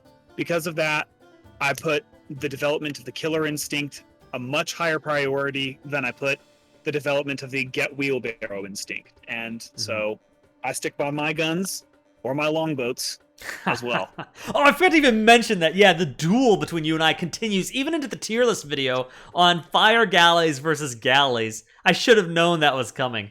And maybe that's some other reason. For that reason alone, Vikings, I should create a whole new tier called, lacking fire galley losers, and throw Vikings down there alone. But no, I think that's really good. So you had them where? Where did you put them again? Strong bonuses? No, I put them in good habits. Good habits, yeah. The good habit being specifically the fighting instinct. Yeah. I will say this, even though I've got the Vikings at the very bottom of the list, I agree with your reasoning 100%, and that might be the last thing that I leave with you guys out there in internet world, is developing the killer instinct. This comes with time. It comes with experience. You will not pick this up in your first, 10 games, most likely. But understanding and developing a sense of when you can go on the offense, and maybe not win the game right away, but go on the offense and cripple your opponent. Go on the offense and do some damage and grab, dictate the tempo of the game and take advantage, take a lead with your army earlier. As new players, one of the things that we see all the time are players who just sort of sit back and hide in their bases until they get to the Imperial Age, and then they finally send their armies out in one big fight in the late Imperial Age, and one army wins and one army loses, and then that's game, right? So I agree with you that learning tempo and learning when you can actually start attacking sooner and hitting your opponent where they don't expect it, that kind of thing, is vital. And if I'm a little suspicious about how much this bonus actually does do that, but if you look at that infantry bonus starting the feudal age and you say, okay, that means I need to be fighting in the feudal age, that's good. That is a good bonus. So I like it. All right, well, that's our tier list. Guys, take a look at here's my tier list and how it's wrapped up, and here off to the side is Hiram's tier list. So leave a comment below as to who you agree with. Where would you maybe disagree with either or both of us? Let us know. Hiram, any last words? Once again, thanks for having me on. To all you viewers out there, 2 thank yous. Number 1, thank you for watching, and number 2, as a person who has loved this game for as long as I have loved this game, thank you to you for participating in it with me. Thanks for keeping it alive. Thanks for carrying that torch. I love you. Dude, I'm right there with you. Thanks, guys, so much for watching. Thanks for playing AoE2. I hope you enjoyed the tier list. I hope you learned some things. Go out there and explore and enjoy the world of competitive online AoE2. We love you. This is the Iron Kaiser, along with Hiram of Tyre, signing out.